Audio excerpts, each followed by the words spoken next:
All right. That's it, ladies and gentlemen. You hear the music. Feel the vibe. You know what's coming.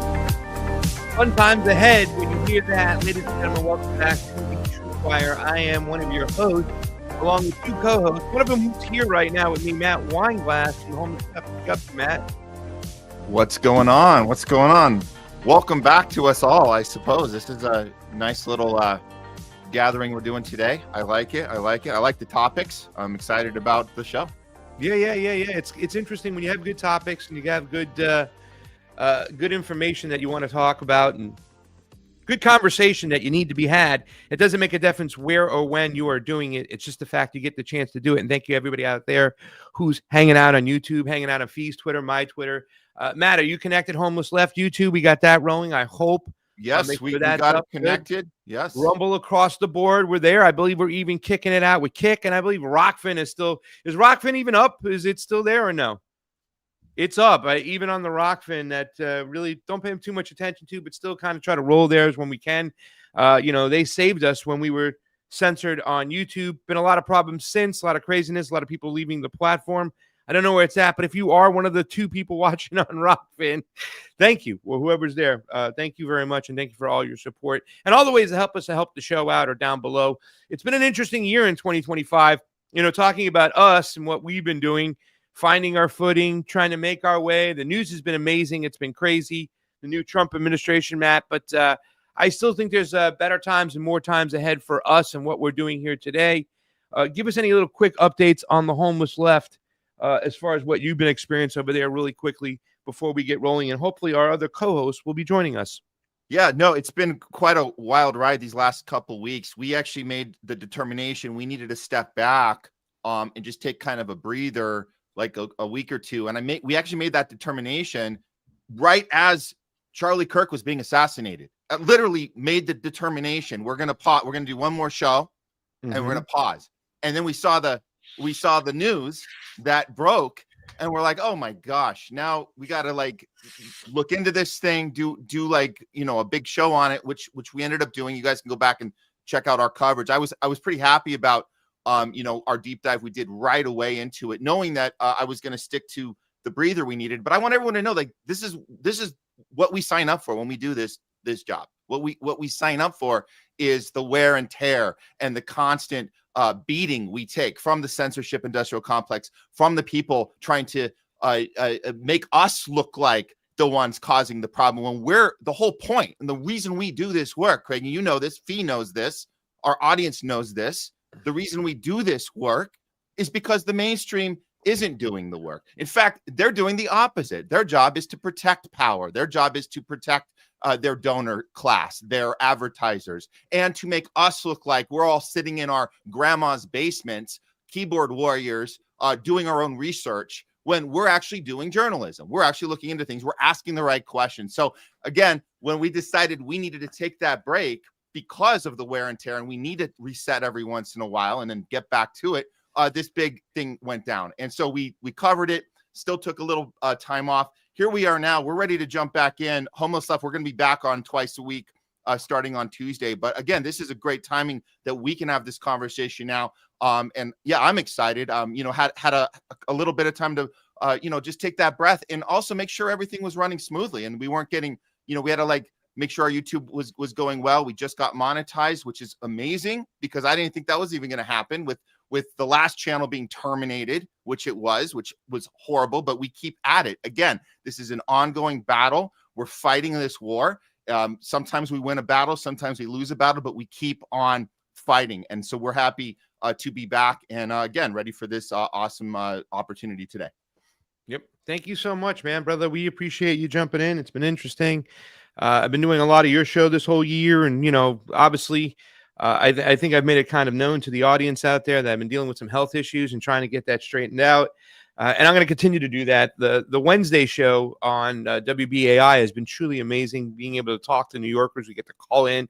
To me, that's what it's all about. So no matter what, I think, those in independent media who decide to stay in here despite maybe the censorship or the low numbers, and it's really a twisted world, right? Because, you see people with certain numbers and you're like, why do they have those numbers? We're having the same conversations over here, but we can't seem to get the traction. And we were saying it a little bit before they were saying it. Well, I mean, we're in a very controlled environment, but I think going back to what I was saying, anybody who really truly wants to do this, they'll find a way. They'll find a microphone. And despite through it all, 2025 for me has just been about keeping relevant, being relevant, before I kind of get out there like a lion in a cage and plow forward with actual news, like you're talking about with the fourth estate, what it's meant to be, hold power accountable, ask the questions that aren't asked in the mainstream, and keep pushing forward. So thank you once again to everybody out there. Thank you, Matt, for being here. Fee should be jumping in any second. Once she gets in, we'll get started. But maybe we can start rocking and rolling right off the bat. I asked some questions about this whole Charlie Kirk situation. And Matt, you can put some banner up there, but let me ask the first question really quickly to you. And then what we'll do is we'll go over some of the stuff we have, produce some evidence, and see what's going on. But who stands to gain from the death of Charlie Kirk, both individually as a person or as a group, state, function, i.e., who gains from the assassination of Charlie Kirk? Do you want to maybe tackle that? And it's great to see everybody out there again, too, as well. I saw what's his name was out there really quickly. Let me just say hi. Apple, it's always great to see you. Ruth, I got your lovely gift. Thank you so much. President Jafar, it's great to see you too as well. Everybody out there, thank you so much for the love. I was on Union of the Unwanted on Monday. I got a lot of hate there for talking about my opinions about Charlie Kirk. But it's great to see you. Who stands to gain from the assassination of Charlie Kirk? Yeah, so, tackle that, Matt. And that's the right question to start with. Who stands to gain? Yeah. 100%. By far, leaps and bounds, Israel stands to gain, which includes the U.S.-Israel war machine. So everything about this leads to Israel having a little more cover to continue its genocide and continue its project of the greater Israel project, and keeping people in line, keeping people in their camps. So we'll break this down during the show here, Craig. But there is absolutely, as far as people being drawn right back into their little tents of their tribes and being told that the enemy is the enemy of the other color. The red versus blue thing is happening right here. We're seeing it more than ever now. But financially, just maneuvering on a chessboard, Israel is the number one benefit of this assassination. Okay, I'm going to disagree right off the bat. And fam is here, ladies and gentlemen. Fiorella Isabel. Great to see you. I love the setup. Tell Johnny I said what's up. But we're asking the question, and Matt, Jayme put it up again. But before I get into it, Matt says Israel stands to gain the most. Go ahead, put who gains the most from the assassination of Charlie Kirk? Before we talk about which individual, but who else, what group, you know what I'm saying, fam, do you think gains the most from the Charlie Kirk assassination? Well, I think the U.S. government would actually gain the most, because people are divided, and they automatically, even though let's say that their theory that it was a trans person that killed Charlie Kirk, even if that's true, likely political leaning is liberal. So what they're trying to do is to really start a divide within the domestic of the United States. I'm open to everything, but I just haven't seen the evidence that Israel has the most to gain out of all of this, because the ones who have the most to gain are the more, I would say, domestic intelligence apparatus in the United States. And we see that through the implementation of the legislation that's happened since. In fact, Israel has gained more so from taking an opportunity to exploit the situation, just like the Christian fundamentalists, the right wings, and podcasters, the alternative mainstream media. Anytime you talk about Charlie Kirk, and anytime you have people like Candace Owens, Tucker Carlson, Megyn Kelly, the Gray Zone, all these people talking about it, they've gained a lot, actually. And, I think I'm also looking at this not just from a factual basis, but from the basis of social media and what it's become, and how different sectors are exploiting that, and how just because, for example, I hate Netanyahu and Israel doesn't mean that I'm just going to draw a conclusion based on that fact. And I think people went into this already saying it was Israel without any sort of evidence or even openness to it, or they went in saying it was a lefty liberal commie that did it without actually looking at things. So I think there's a lot of confirmation bias here, and that's the psychological aspect I'm also looking at. It's not in any way defending Israel at all, and if anyone knows me, that you know that. But a lot of the reactions that I've gotten from people is just calling me a Zionist just because I say I don't agree with that, or saying that I'm demonic, and it's a lot of these like very either right wing or just like lefties that trust only one article from one independent or whatever podcaster. And there is like literally no room for nuance. There's no room for disagreement. And everybody's getting the same information, and they just they take it as fact.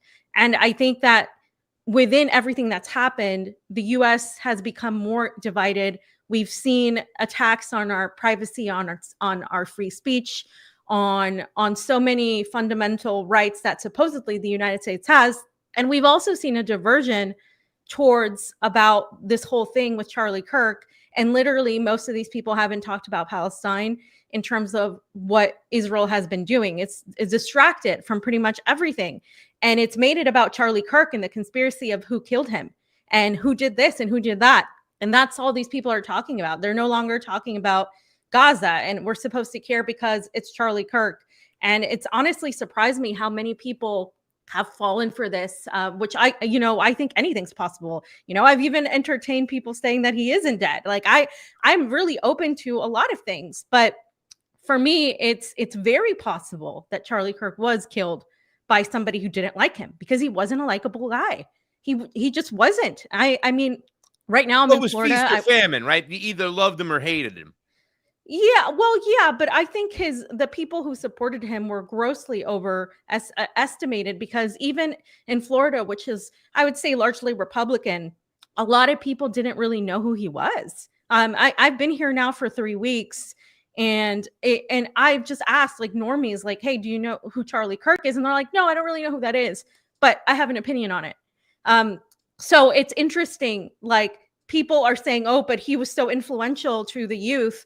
And I'm like, yeah, to a degree, the Turning Point USA was in every campus, right? But at the same time, I think people were grossly exaggerating that, because a lot of people just didn't know. And a lot of people aren't even involved in politics to begin with. And the other thing I want to say is this actually serves, this theory that Israel did it is serving to reinforce the fact that there's a difference within the Republican Party mainstream, that we need to rely on supposed people like Candace Owens, Tucker Carlson, and a bunch of these people that, turned on Israel, and they're saying that it was Israel. But they have recently done that, and Charlie Kirk gave even less pushback than figures like Tucker Carlson. And why would it just doesn't, it's not a logical thing to me that Israel would automatically be culpable of killing somebody that is less influential than other major figures. And I am not really seeing that correlation. So just to begin, that's what I'm gonna say. Okay. I would think really quickly, and Matt, I know you're jumping, you're ready to jump in there and give your opinion and throw it back. And I'm not gonna say too much, because I pretty much, Fiorella just commented on a lot I agree with, right? I'm not one to say that I can't be convinced if evidence is brought in front of me that, hey, maybe it was. And by the way, I'd like to know that outlet that thinks that, a lot of people are repeating out there about, Israel killer Charlie Kirk. Where do they stand on 9/11 today? I'd like to know I want to know where they stand on that. Story. Right? They believe the story. I mean, they got serious. I think there's a lot more evidence. I believe 9/11 was an inside job. That's just my whole thing. And by the way, we'll have some information coming out on that on my Jubilee appearance. It looks like they're going to release that video. But yeah, I mean, look, you look at the end of the day, who stands to gain the most, right? It is definitely the U.S. government, the intelligence apparatus. If you believe the intelligence apparatus is there to divide and conquer, what I'm saying? And so many people in their little groups that they went to wanted it to be what they thought it was going to be. There's so many people wanted to be Israel right out of the gate. The first person I saw say it was Israel was Syrian girl. I mean, like almost right out of the gate. Yeah. And saying that Charlie Kirk was starting to turn. And once again, if you go back and you watch Charlie Kirk and you watch some of these interviews, it was a moderate dig at Israel. I think he was starting to read the room personally and understand that there was a lot of people on the populist right that were just done with just, not only saying that, Israel's actions were awful, but the fact that they were pointing out that we're funding it and they were bringing a lot of independents over. So I think he could read the room. But even in that Patrick Bet-David interview, he even says, I'm pro-Israel, by the way, and it was just a small dig. And then there's so many people in the Alex Jones group that wanted to blame communism, that they so badly wanted it to be a black, trans, woke Marxist, so much that they're even buying into this whole theory about this Discord information that's out there, right? Saying that he went and he texted his black trans boyfriend or whatever it was, you know what I'm saying? I mean, or his trans boyfriend, I don't know if it's necessarily black, but they wanted a trans person to be involved so badly that they're repeating that all the time so they can do that. So at the end of the day, without a doubt, it's the United States government that benefits the most. It's also can be called distraction gate, right? Like, is anybody even talking about, Ukraine, Russia out there? I mean, when we get to that segment today, something that came out of Donald Trump's mouth, and I don't know if he's playing 17D chess fam or whatever, but I mean, something just completely different than what he's been advocating for and what he's been pushing for. I mean, is the 24 hours over yet? Because that war hasn't ended. I mean, there's a lot of stuff that's going on and nobody's talking about it. They're talking about Charlie Kirk. What does Israel really gain from this other than the theory of them sending a message of somebody getting out of line? Yeah, that's somebody who got out of line. He once had to get in line to get out of line. You know what I'm saying? So I think a lot of when you kind of put a light on that and you say, oh, it's Israel, a lot more people are going to say, holy cow, this guy, you know what I'm saying? He was whacked by Israel. Israel's running our government. There's now more legislation going out there to silence us that we can't speak back. It seems like this would have a negative effect against them. And that's why I think Netanyahu panicked, because he didn't want any pushback whatsoever. Like, their hands were so dirty. It's all over the place. There's a lot of Americans who are becoming frustrated with this war, becoming frustrated with us funding this war. This just seems to add more fuel on the fire and be another obstacle for Israel. So if they thought they had the most to gain by whacking this guy, you better look at the reality, what's going on. This is having a negative effect. This is now a problem for Israel when they're already so unpopular. So at the end of the day, I believe it definitely, the person or the group that had the most to gain. And also, we'll go into Erica Kirk, rabbit hole today, as an individually gaining financially, empire-wise, this woman. And Gabrielle Freedom, who, friend of the show, she called me first and says, is anybody looking at his wife? I mean, because she just felt something inside. And a lot of people saw, Erica Kirk crying, that there's like another individual with crazy ties. So, I mean, at the end of the day, United States government, deep state, gains the most, divide and conquer, legislation for the security state. It's not Israel. It's that. But also, it's what Fiorella talked about, the possibility of an individual doing it, because Charlie Kirk did nothing but manufacture biases for the populist right's worst biases, right? I mean, he said it was okay to look at black we have pilot, the tweets. You know what I'm we saying? We have all the tweets. We can show that. I mean, I don't want to piss on the man's grave, but he was no fucking hero. And the fact that the day of remembrance is one thing, but how far is it going to go? Now they want to put this guy on a coin. I'm sorry, dude. At the end of the day, we have to remember who Charlie Kirk was. He advocated, he used his Bible to try to push for the advocation of genocide in Gaza. You know what I'm saying? The Judea and Samaria mentality. He aligned himself with Mike Huckabee. But, it's just a complete distraction and a complete divide. Did you know, and I'm going to finish up with this, Matt, that there was a Chicago Cub player who took off a day in the middle of a playoff hunt. If you don't know, playoffs start next week in baseball, to go attend Charlie Kirk's memorial. I mean, that's just beyond crazy, a professional sports player doing something like that. So you go ahead and take it away. I kind of agree with you on everybody. The United States government has the most to gain. Okay, so let's start from the top here. So we have a timeline of a guy that I admit I wasn't paying too much attention to when the incident happened. And I explained earlier, this shook everyone up. This is something we all immediately just felt like we needed to look in right away. And so looking into it, the first thing we have to do as journalists, we have to understand first the difference between evidence versus proof. So that's off the bat. We saw in the first 24 hours just evidence after evidence after evidence that would be viable enough to bring to court. If you theoretically had an opportunity to bring Netanyahu and Israel to court, you'd have a string of evidence that you could hold them accountable and have to answer questions for. It doesn't mean we have proof. So I'm not sitting here saying there's proof that Israel 100% did it. That's what the judicial process would theoretically be for. Of course, we're never going to get that.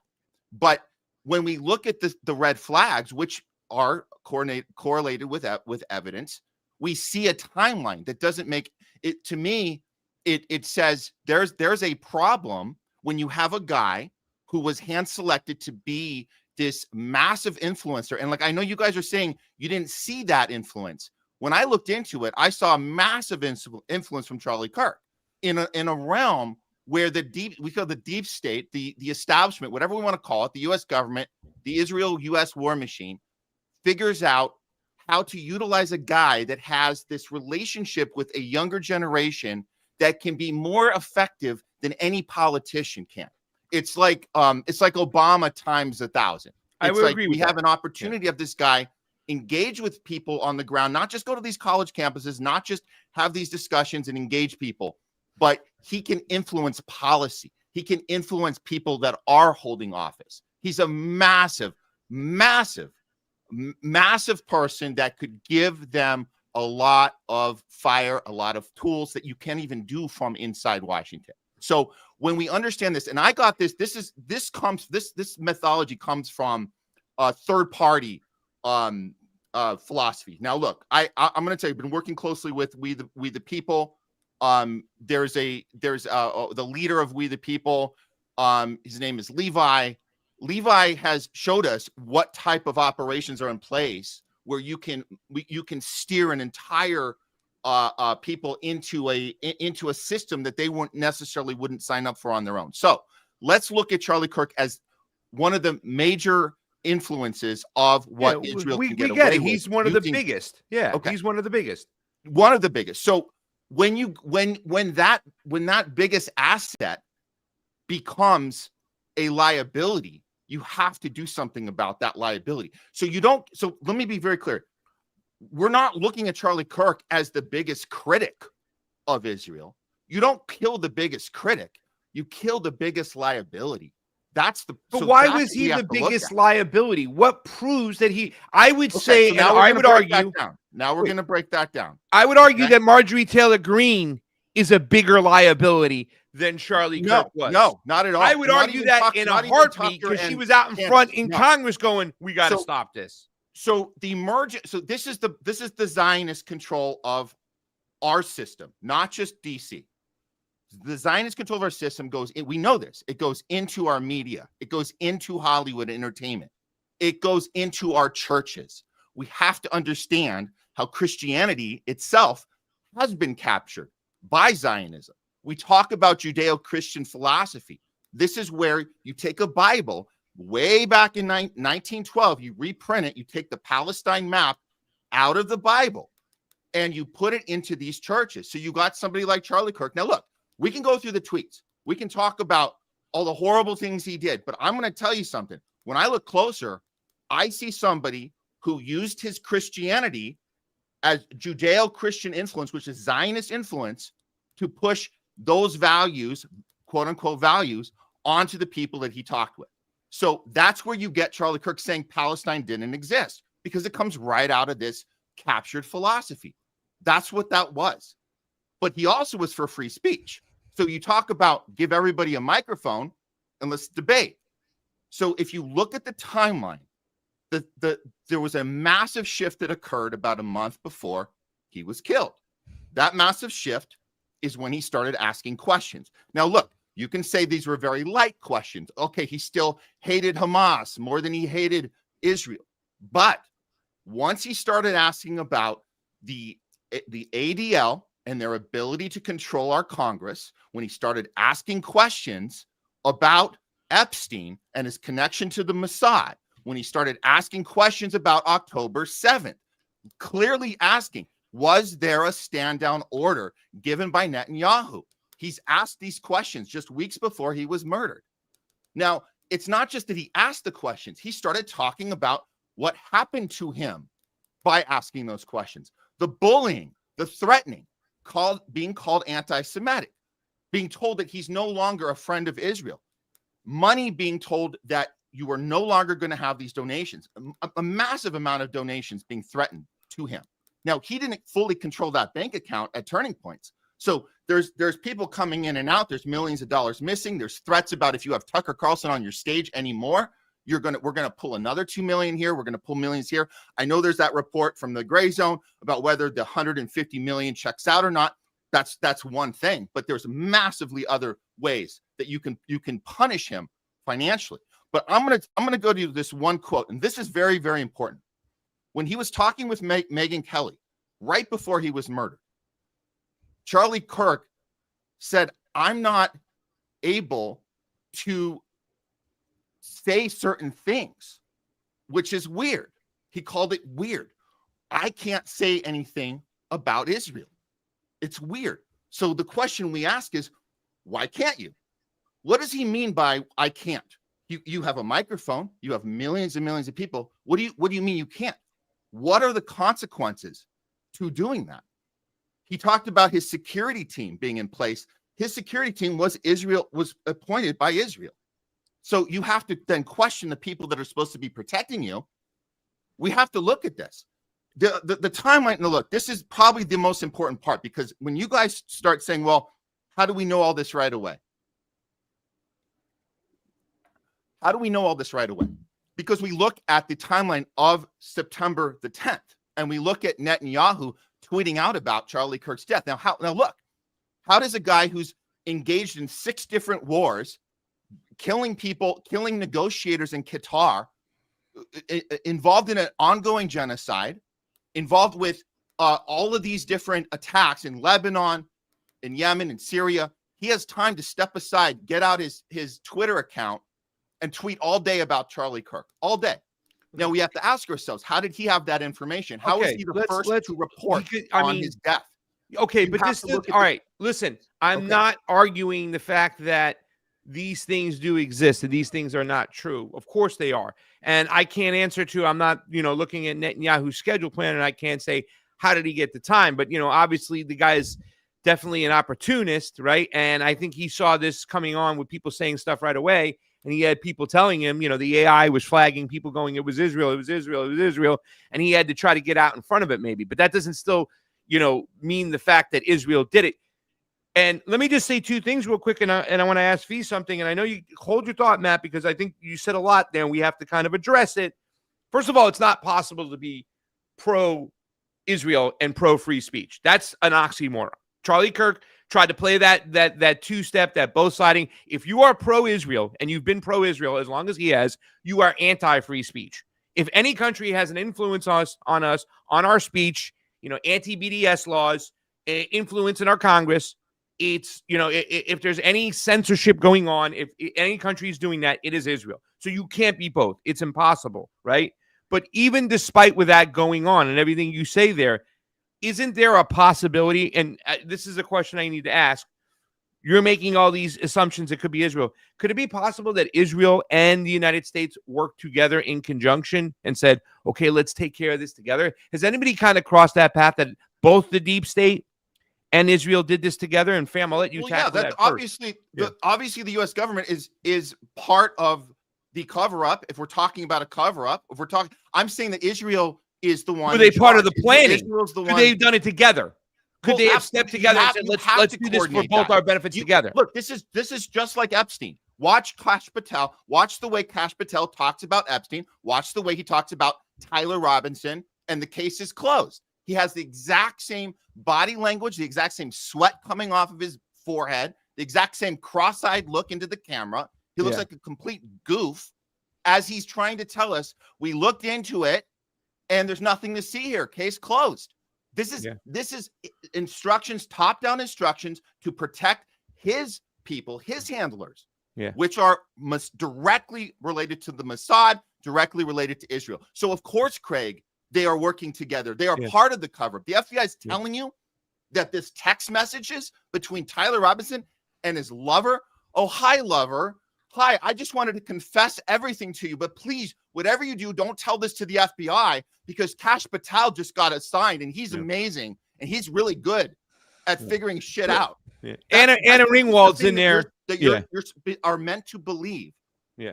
Patel. Friendly Brilliant wrote books on the combination of the CIA and the Mossad. Fam, jump in there. Thank you, Friendly Brilliant. And I got a copy of her book for you. But it's true, fam. They're attached at the hip, right? The Pentagon, the Mossad has access to the Pentagon. They're running the Pentagon, according to a lot of people who go on Judge Nappa's show. Could it be possible that the deep state and the CIA with the Mossad all work together on this? And they said this will benefit us all? Go ahead, fam.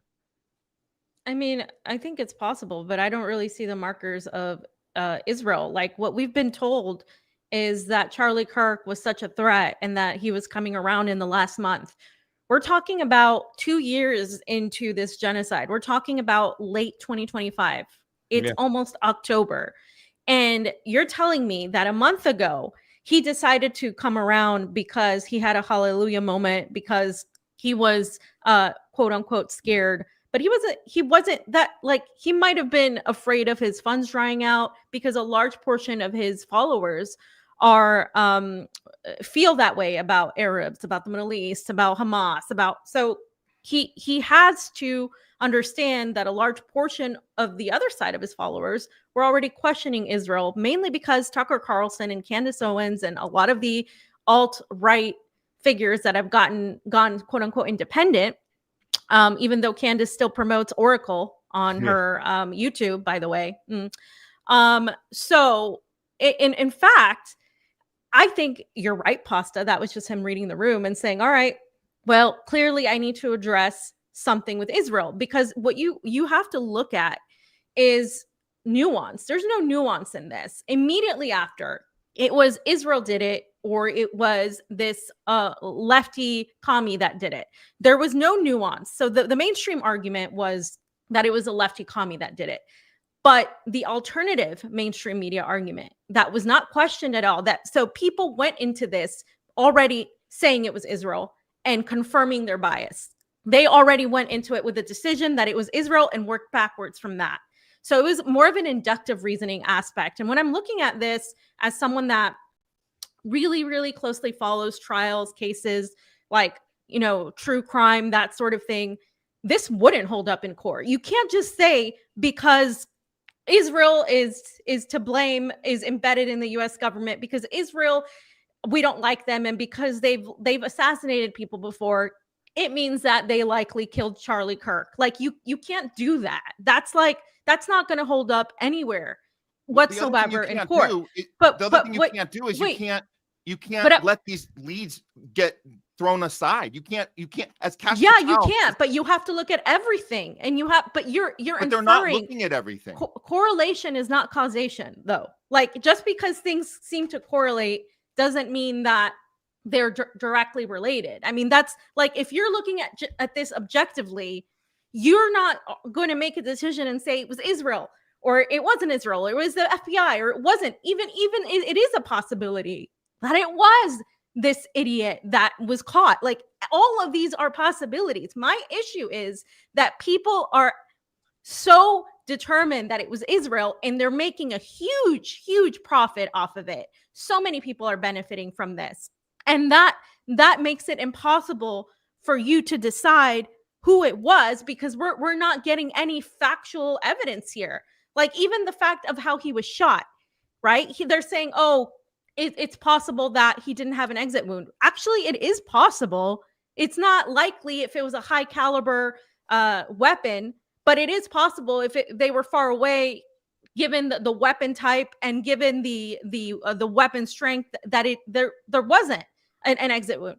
All these things are possible, but people are deciding what's possible and what's not possible based on how they feel about Israel, about Charlie Kirk, and about XYZ. So they're not going at this objectively. And we're going to social media and X and Twitter to find a lot of these these situations being spewed out as facts when they're in fact opinions. Every single thing that I've seen has been an opinion. Now, are we going to get the true facts from the mainstream media? Not necessarily. Do we ever get that? This is why I understand why people are questioning everything, because it is very suspect that a random, liberal would be on the roof and would be allowed to shoot Charlie Kirk. But the right believed that Donald Trump got shot and that he was a threat because he was a threat to the deep state and the CIA. This has the same type of mentality on that. But in reality, Charlie Kirk was controlled opposition. Like, much of the people saying that it was Israel are controlled opposition. They are there to basically say Donald Trump is a victim of Israel. In fact, that's what was said by the Gray Zone on pretty much every podcast, that Donald Trump is a victim of Israel, that he simply can't act against Israel, and that Charlie Kirk was also a victim of Israel. Yeah. And therefore that means that, our government really isn't at fault, that we're just victims of Israel. Our government funds Israel. Our government is tied to Israel. So if you think that we're just victims of Israel and that this can be fixed perhaps by having more people speak out against it that are already within the Trump influence. Charlie Kirk was on a texting basis with the Trump administration. Charlie Kirk was somebody that was texting multiple high-level people within the Trump administration. That's why Netanyahu knew who he was. And he did the same thing that everybody else was doing, that every single U.S. official was doing, whether it was Donald Trump, whether it was J.D. Vance, whether it was all these people. They went out and gave eulogies to Charlie Kirk, not because they felt guilty, but because they literally loved him. He was one of them. He was absolutely one of them. And you're not going to tell me that a month before he died, with some mild pushback, that means that he was somehow a threat. And again, this is overly exaggerated in terms of his influence on that scale. Tucker Carlson has 16.5 million followers on Twitter. I know that's not it alone. He had 6. Now he has 6. Okay. A lot of people didn't know who he was. Sure, he was influential. No one's denying that he was influential. But to say that a mild criticism of Israel that has become, by the way, it's become more popular and more monetarily beneficial to criticize Israel than to not criticize Israel.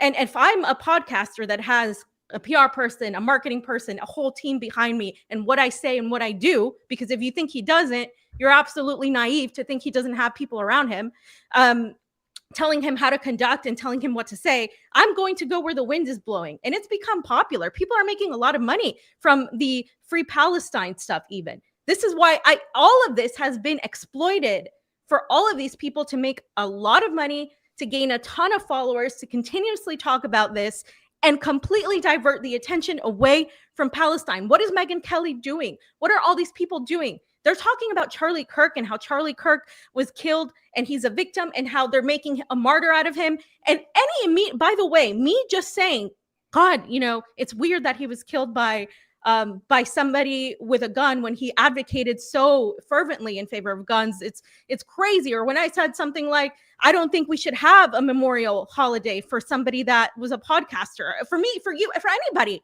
like they don't deserve that. Like, I understand MLK. I understand people that led to actual change in the world for good. But we're talking about making a guy who really profited off hate and division. That's what he made money off. Let's be honest here.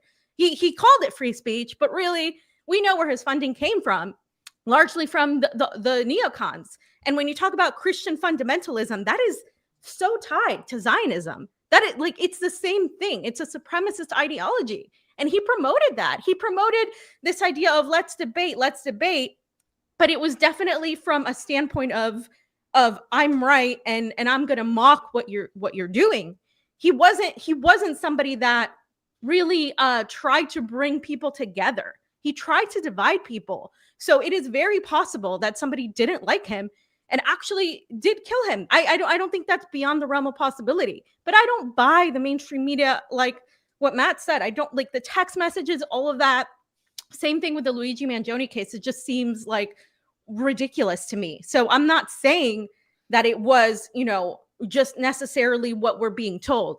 But The fact that people are so convinced that it had to be Israel, that Charlie Kirk was changing and he was evolving within 1 month, and that it had absolutely nothing to do with monetary reasons, that it had absolutely nothing to do with him just reading the room, and that he's well connected to the Trump administration, which is why they literally had a 60,000 plus people memorial for him. And mild criticism of that memorial is I got told like I was a Zionist and then that I'm part of Mossad and all of these things, and like people who didn't even know who he was are crying. I mean, did we need to see all of these tweets saying, oh my gosh, you know, no matter if you disagree with Charlie Kirk, he shouldn't have been killed? Okay, no, I didn't. I'm like, is that necessary? Okay, but you have all the right to say it, right? You have the right to say it. But whenever people decided, some people on the left said, oh, well, he got what he deserved, it was karmic justice, these people got so riled up that they're pushing for legislation to censor people who simply don't agree with their view of Charlie Kirk. And that's what's happened here. We've become so divided of that. Yeah. So for me, what I'm seeing here is that all of what I just mentioned has served the purpose to divide us and completely ignore the surveillance state that is being pushed upon us. Elon Musk is bringing in grok to the U.S. government. This is what's happening. Who did Elon Musk meet with on Charlie Kirk's funeral? Trump. All these people are just gonna keep in the big secret that, you know, one of them killed Charlie Kirk. It's just that he was one of them, dude. He was absolutely one of them. And in a small little snippet of criticism does not make him a martyr that was killed by Israel because he was a threat and he was going to come in and revamp everything. I guarantee you, and there's no way to prove this, but if Charlie Kirk were alive today, he would be spewing anti-Hamas rhetoric. He would still be spewing all of the views that he had with some mild criticism of Israel. And he would be exploiting that criticism of Israel because that's become popular to do now in the alternative mainstream media. Let me just say this. I'm going to hand it off to Matt. We got to get into the rest of the segment. This one question is so deep and there's so many things to talk about. But I will say this much. I didn't hear about Charlie Kirk turning the page until after he died. Like after he died, that's when we heard, oh my God, Charlie Kirk was turning. And I was like, really, dude? Where? Because he had some mild criticisms, things that were said for quite some time. And like I said, when I heard those things, I thought Charlie Kirk was just reading the room. And my biggest fear is the one that Fiorella just pointed out. Now everybody, especially the Trumpers, the ones who kind of like paralleled the Obama people who made every excuse in the book for this guy.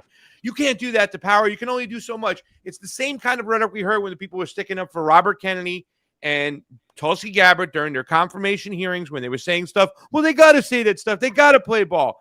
My fear is that they'll now Donald Trump's a victim of Israel. He can't do anything. Yeah. Look what they did to Charlie Kirk, right? They've already tried to whack him before he got lucky.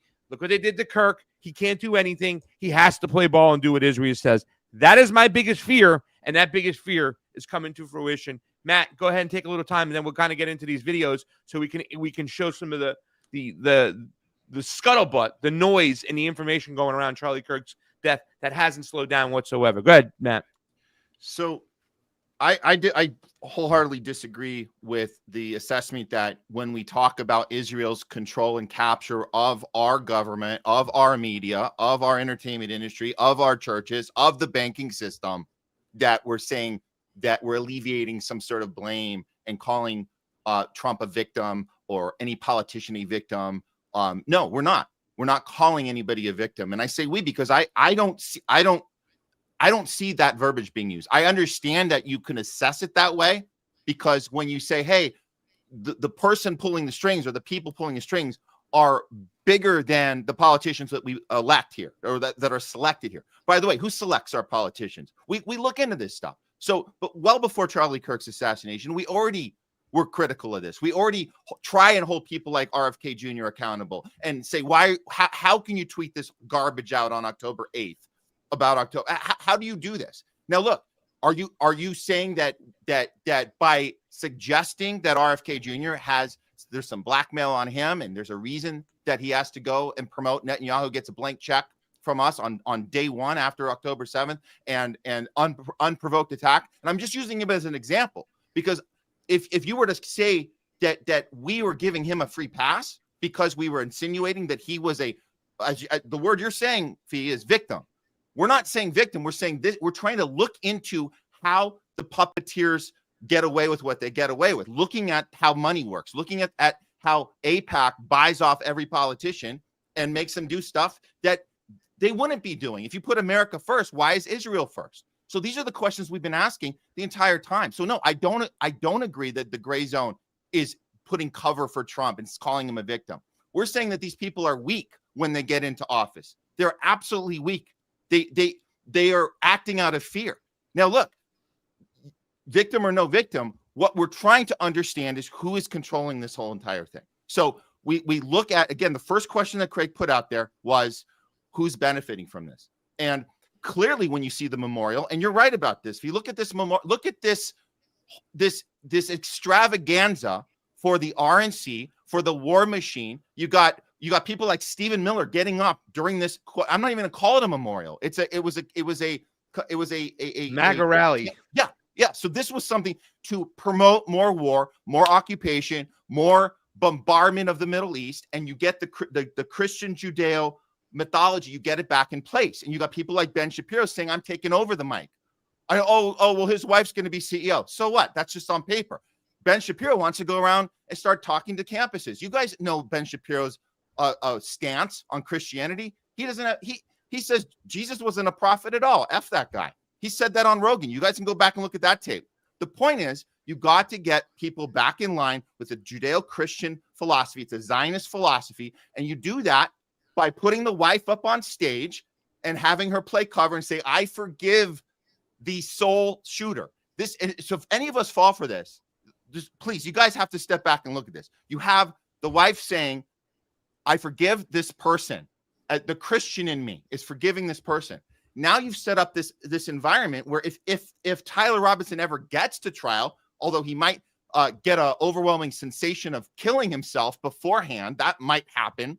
But if, let's say, that doesn't happen, by the small chance he gets into trial, now you have a jury being selected that's going to go in saying, oh, the widow is already forgiven this guy. But we have zero evidence of Tyler Robinson being the guy that pulled the trigger. All you have is footage of him on a roof associating him with being there. There is absolutely no evidence of him doing this. And so the fact that FBI can close this case without any bringing in people for questioning, his Charlie Kirk security team, they confiscated the cameras, they bulldozered over the crime scene. There's a shot of a trap door that we saw from the aerial view. We have all these different people doing gestures in the crowd.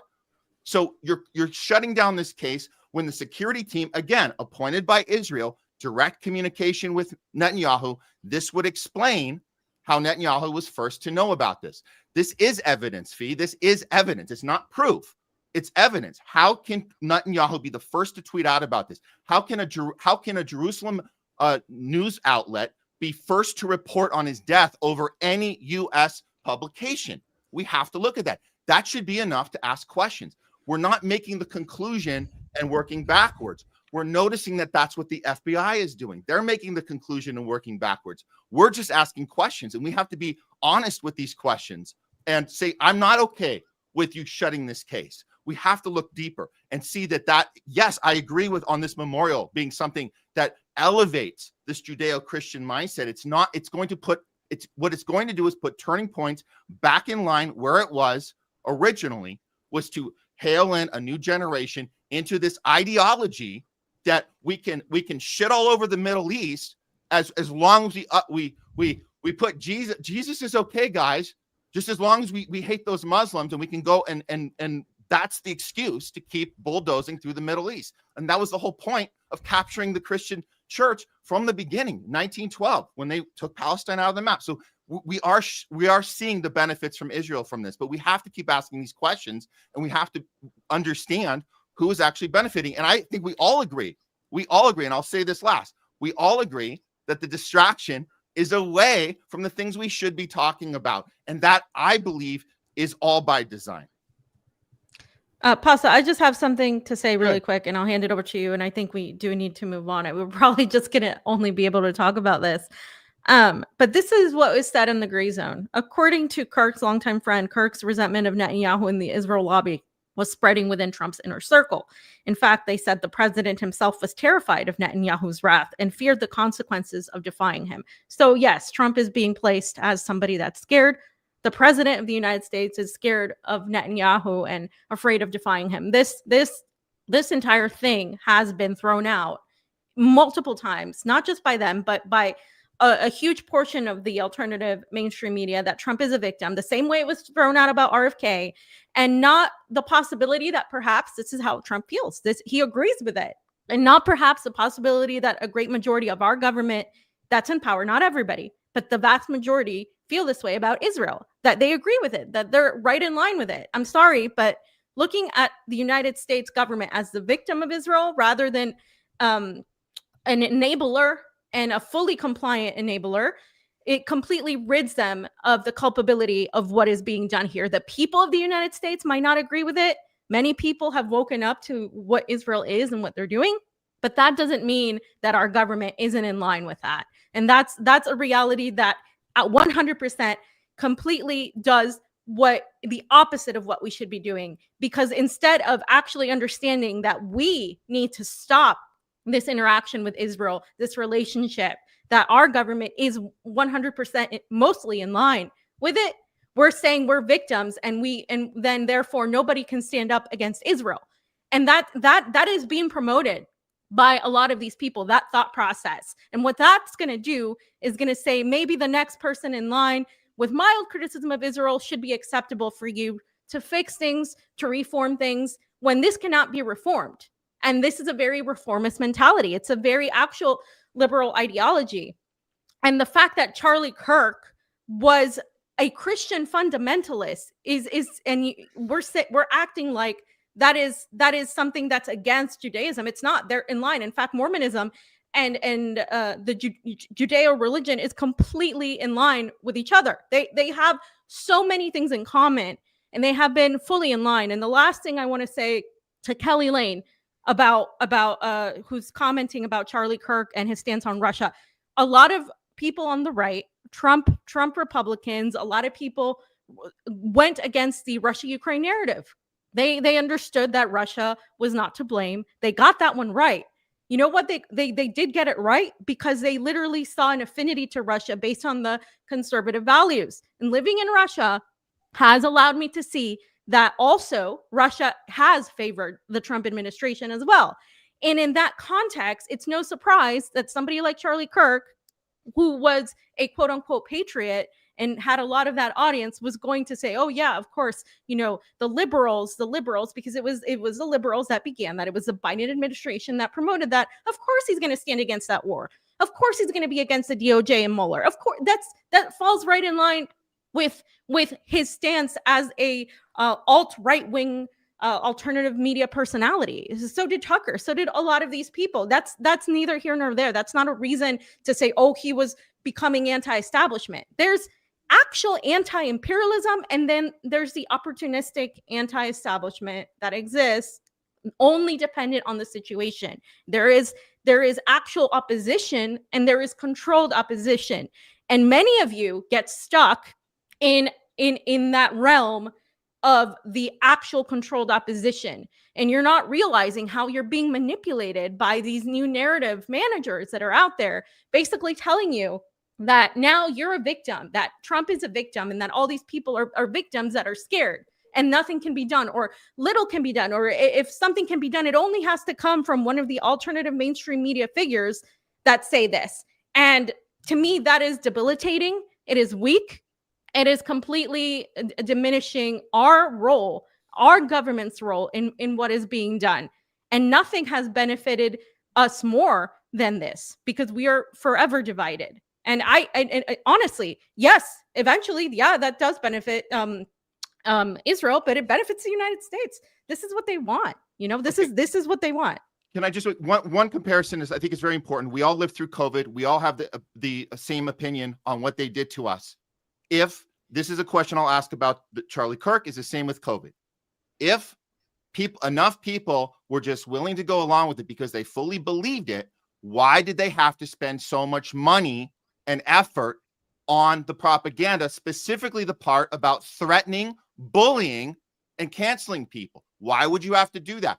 To create fear. So it's not okay for us to sit here right now and say, we can't call people afraid, people in office afraid. We're not allowed to call them afraid when there's massive amount of money being spent by Israel on creating the fear, controlling these politicians. If they really believed in their heart that the chosen ones get to do whatever they want, and they just naturally believed it, you wouldn't have to spend money on creating the fear. but all right, but we shouldn't be providing cover. If people believed that I just want to take an experimental jab, I'm just going to believe that on my own accord without being threatened to lose my job, without being told I'm going to be banished from society. So we can go victim shame and say, you only did it because you were afraid. That's a cop-out. That's a real thing. Fear is real. All right. It's not okay, but you're talking about a guy. That there's a mechanism Matt. in place. You're talking about a guy, Matt. You're talking about a guy whose his whole candidacy was built upon America first, right? You're no victim, right? If you're going to say you're America first, right, but then go and be Israel first, right? You sold out.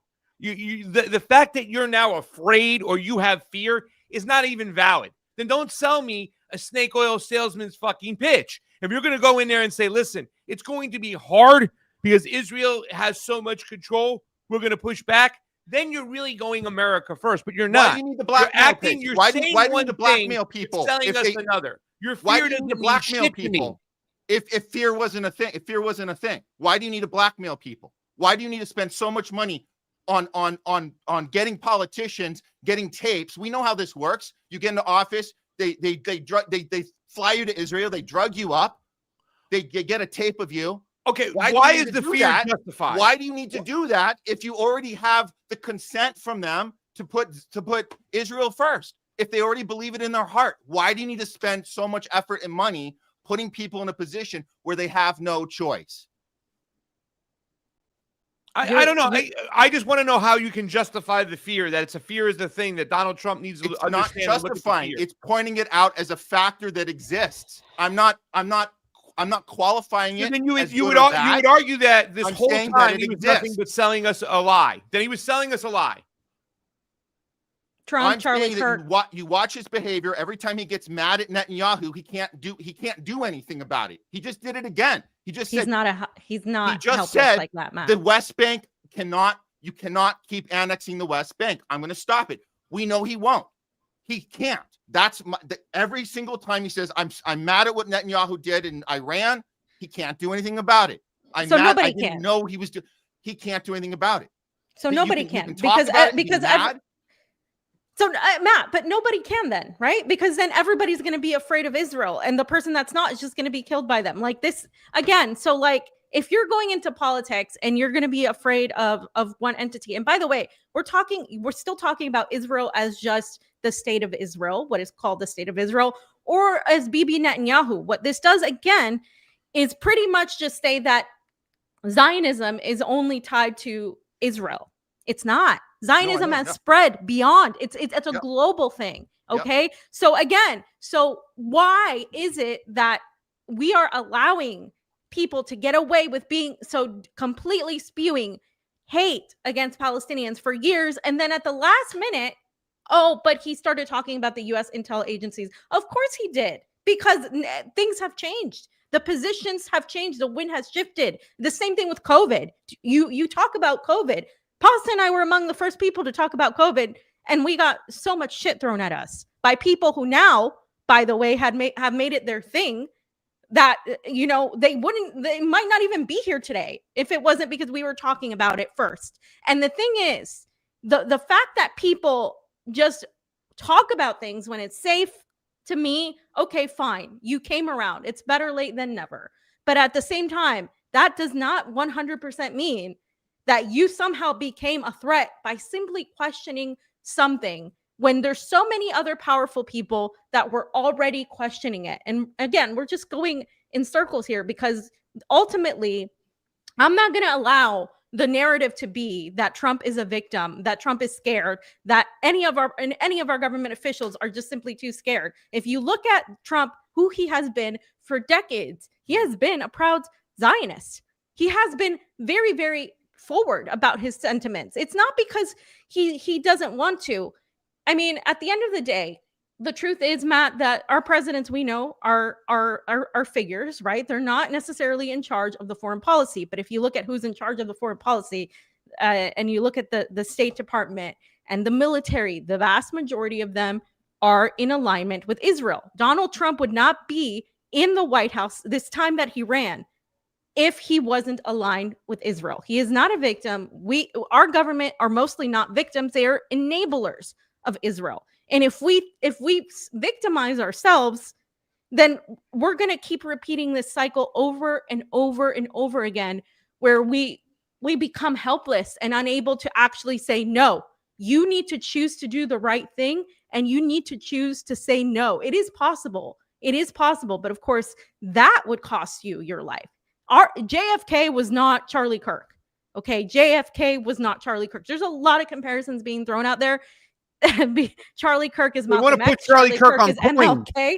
Like, seriously, he was not that guy. He was not a lifelong activist for a cause that was greater than himself. He was a podcaster that was grifting off division. Let's be real. Like that's what he did. You can look back at his videos. Just because he saw where the wind was blowing, now we want to immortalize him as a martyr and say that Israel took the time, the same time that you're saying, how did they take time to tweet? They took the time fighting all these wars to actually form a plot to assassinate him. And just because, by the way, what the questioning that I'm putting out there agrees with some of the mainstream, doesn't make it wrong, the same way that it doesn't make me a Zionist, the same way that just because you disagree doesn't mean you're compromised. Like this, people just look at things in a very non-nuanced way because it's not popular. It's very popular to say that Israel did it. Oh, let's all say Israel did it. Let's go online and talk about how Israel absolutely did it, how there's no doubt, how Charlie Kirk was coming around, how he was a threat to the deep state. It like that is the easy narrative to go. That narrative is actually far more popular than the trans person killing Charlie Kirk narrative, actually. So when a narrative gets that much push immediately, that much popularity immediately, and becomes almost unquestionable, that is when I start actually doubting the veracity of that narrative. And that is why I'm doubting it, because immediately it was thrown in there. Just like you say, immediately Netanyahu went out. Trail the same thing. We have the paper trail. We don't have any evidence. We don't have any evidence that it was or wasn't. Example, we have Harrison Smith tweeting out on August 13th. That's not evidence. I'm not going to name names, but I was told by someone close to Charlie Kirk, Charlie thinks Israel will kill him if he turns against them. He said, she said. How does that stand in court? If we're in a court, how does that stand in court? So listen, these are red flags that make the case more than Charlie was doing a general critique on Israel. That's not what this is about, is his critique on Israel. This is about the pushback he gets from Israel once he starts very minimal critique. That's what this is about. The threats, the calling of anti-Semitism, the turning on him. Everybody. Loomer called him an anti-Semite. I mean, that's the most Zionist person you could imagine. Look, haven't you guys seen Laura Loomer called him anti-Semitic when he started questioning? Did you see? Everybody turned on him. We got these articles that came out in the Israel Times. These articles saying he's no longer. There's a whole smear campaign on him before he was killed. Have you guys seen any of this? There's one. Yeah. Here, I'll just put one up just so we have just one. Here, look at this. But that doesn't mean it's that they did it. No, I'm not. Again, notice the difference between evidence and proof. If you guys are only looking at his critique and not looking at this is important. How are we writing this off? This was available to us immediately. Okay? Charlie Kirk turns to anti-Semitic stereotypes amid Israel-Hamas war. This is smear campaign going against him before he was murdered. Yeah. You guys have to look at the pushback he got. There's a lot of pushback on questionable people, Matt. There's a lot of people that think some of these influencers are that are pro-Palestinian, that are somehow, they hate Israel, but they're profiting off of it. Like, you can't take that away. You can't isolate that thing. Like, it is popular now to hate on Israel. This is why so many people on Twitter, like Lucas Cage, Jackson Hinkle, all these people have made a shit ton of money by criticizing Israel and being allowed to do it, That's not being an allowed argument. to do it, like Ian Carroll, like like being allowed to do it and saying, oh, so because people are calling them anti-Semites, because people are calling them saying they're Hitler, that means that they are a threat to the establishment. No, it's controlled opposition. So why can't we apply that to Charlie Kirk? Why is it that just because they started mildly criticizing him, because let's be real, the Zionists criticize anybody that remotely gives them the tiniest bit of criticism as an anti-Semite. They call everybody Hitler and Nazis. That's why is it breaking news? Why? Like, I don't understand why you're putting so much emphasis on that versus like everybody else that gets called an anti-Semite. Like it just doesn't, it's not enough to say, I think all things are possible. I'm not even advocating one single theory, but I am very suspect of the way this has been promoted across quote unquote independent media or alternative media, to the degree where it's all everybody's talking about and it's the only theory we've accepted. And it makes Charlie Kirk a victim, it makes Trump a victim, and it makes everything now that a lot of us have been working towards in terms of freeing ourselves from the uniparty, going back into believing in it, that it's a possibility that it's captured, but maybe if we can free Trump of his fear of Netanyahu, if we can make him America first, it will be free. That's where this is going. And by the way, we're coming into elections. We're coming into elections soon. So I look at that also in the context of what's happening. I don't know if you guys want to continue. Well, let's put this thing up of Erica real quick, just to take a look at it, because we say who does it, who benefits. Obviously, Erica Kirk. Go ahead, Jayme, put that up. And this is the Erica files. I think how many millions of views this thing has. Meet Erica Franz Kirk, Miss Arizona 2012, a Trump pageant girl, a casting director, and now the widowed queen inheriting Charlie Kirk's empire. But peel back the trad wife veneer, and you'll find something darker. And this is something that's crazy. First of all, she was never in pageants before. The Trump team, or I don't know if it was Trump himself, convinced her to run in a pageant as a beauty queen, and she won in 2012. She then ran Romanian Angels, an orphan ministry, if you can move that up, in Constantanta, Romania. Locals accused it of trafficking children under the guise of mission work, exactly the model exposed, if you've forgotten, that Clinton Foundation scandals in Guatemala through Save the Children. Those Romanian orphans are exported to the UK, Israel, and undisclosed islands. Is it philanthropy or a pipeline? And if you don't remember, there was this whole thing where these people got, they were trying to smuggle children out of Latin America, and they were accused of smuggling children, once again, to be used for pedophilia, used as currency. She was caught up in the same scandal, very similar to that in Romania, where the Romanians, the locals, got her kicked out. But if her resume, you look at her resume, it definitely reads as a honeypot manual. Honeypot meaning set up, kind of handler. This is who you are. You keep an eye on this guy. You take care of them. Trump's Miss Arizona 2012, a Trump-owned pageant, a casting director, founder of multiple nonprofits with Orphan Project, married into MAGA's golden boy after falling in love over an interview set up by the Trump team. Is that coincidence or is that just placement? Number 4. Jayme. Thank you. Her father, the DOD plus Raytheon Israeli division. So in other words, the family was there. Her parents, prominent Zionist. Her grandfather, Carl Kenneth Franz, vice president of American Bank. Note, CO. Yes, the ones tied to secure printing NIDs. So this is something that Nick Fuentes was kind of pointing out. All these connections, all these people involved. The Grand Chief of Independent Order of Vikings, knighted by the King of Sweden.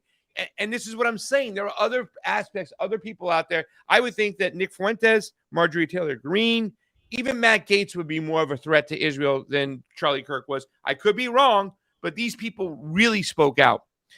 She was wealthy before she married Charlie Kirk, by the way. Roy Cohen built the CIA sex kitten blackmail machine.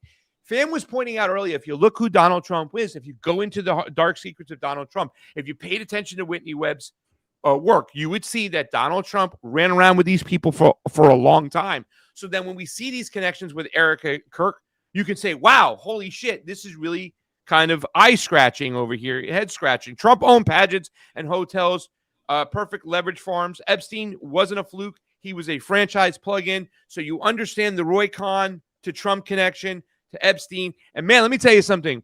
When the Epstein stuff was coming out and stuff, we saw very little of Donald Trump connected to it to what we see today.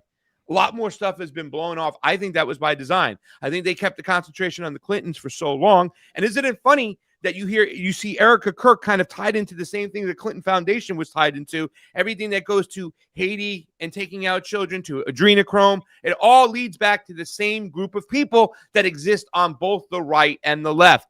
Erica's pageant to angel trajectory fits the blueprint. Why would a young multimillionaire from an initiated family become a Trump pageant girls unless, and this is the thing where Erica is kind of getting those parallels to a Ghislaine Maxwell. Erica attended a Jesuit university, Regis University, located in Denver, Colorado. Guess who attended that Jesuit school? Again, Erica was recruited into modeling. Her first pageants were Donald Trump-owned Miss USA pageants, winning Miss Arizona 2012. Was she set up for Charlie the way Melania was set up for Donnie? Brought to you by Paolo Zampoli, a modeling agent with ties to the Mossad, Epstein's orbit, and elite trafficking rings. Okay. Even the branding repeats, and this is number 6. And we'll get off of this. Tate's Angels, the Cam Girl trafficking ring. This is Andrew Tate. Romanian Angels, Erica's orphan project accused of trafficking. Angels is a cover-up for export pipelines of flesh or younger side. This isn't religious branding. It's an operational branding. Meanwhile, Charlie Kirk's TP USA UK launched at the Royal Automobile Club under Prince Michael of Kent, Grandmaster of Freemasonry. George Farmer, Candace Owens' husband, sat as chairman, tied to Andrew Tate long before Candace. And these are all controlled networks, you know. And then the last one just goes on, number 8. So ask yourself, the Erica Kirk, the grieving Tradwhite, or CIA Mossad honeypot who just inherited the keys to MAGA's youth machine, did she pay her dues and rite of passage? Charlie's political machine didn't collapse. It was transferred, resurrected through his ritual death. Now she gets handed everything, all these questionable ties. So yes, this is why we can't rule out the fact that this is just one global cabal working together to handle things and to control things. Erica Trump's ties are very, very questionable. Very, very questionable. Is Candace controlled op? I don't know. She's kind of plugged in with a lot of people connected to this network. So, I mean, you can go look at this, the Erica files, the Erica Kirk files, take a look into it. But man, this rabbit hole yesterday was just reading about this. I'm like, holy cow, this is. I just want Pasta, since you said that up there. Well, I just want to say, Anna Kasparian, right, has gotten out there and started being a huge advocate of Palestine now. So so now Anna Kasparian, who for the longest time was one of the biggest like pro-trans, like pro, lefty, like status quo liberal, is now, her and Cenk have both shifted to being super anti-Israel, super a little bit of like the same of the alt left and the alt right, like where it's like, yeah, we're gonna question all these things, we're gonna do that. So because they did that shift, does that mean you take them as genuine, right? I think a lot of people don't ask that question. They're like, it doesn't matter as long as like now they're saying the right thing. I don't agree with that line of thought, and I think a lot of the way I view things comes from that perspective, because for me, the motivations behind why people do things matter. And actually the motivations sometimes matter more than what we see, because we're not seeing the handlers. We're not seeing what's behind the scenes. You're just seeing the theater play out.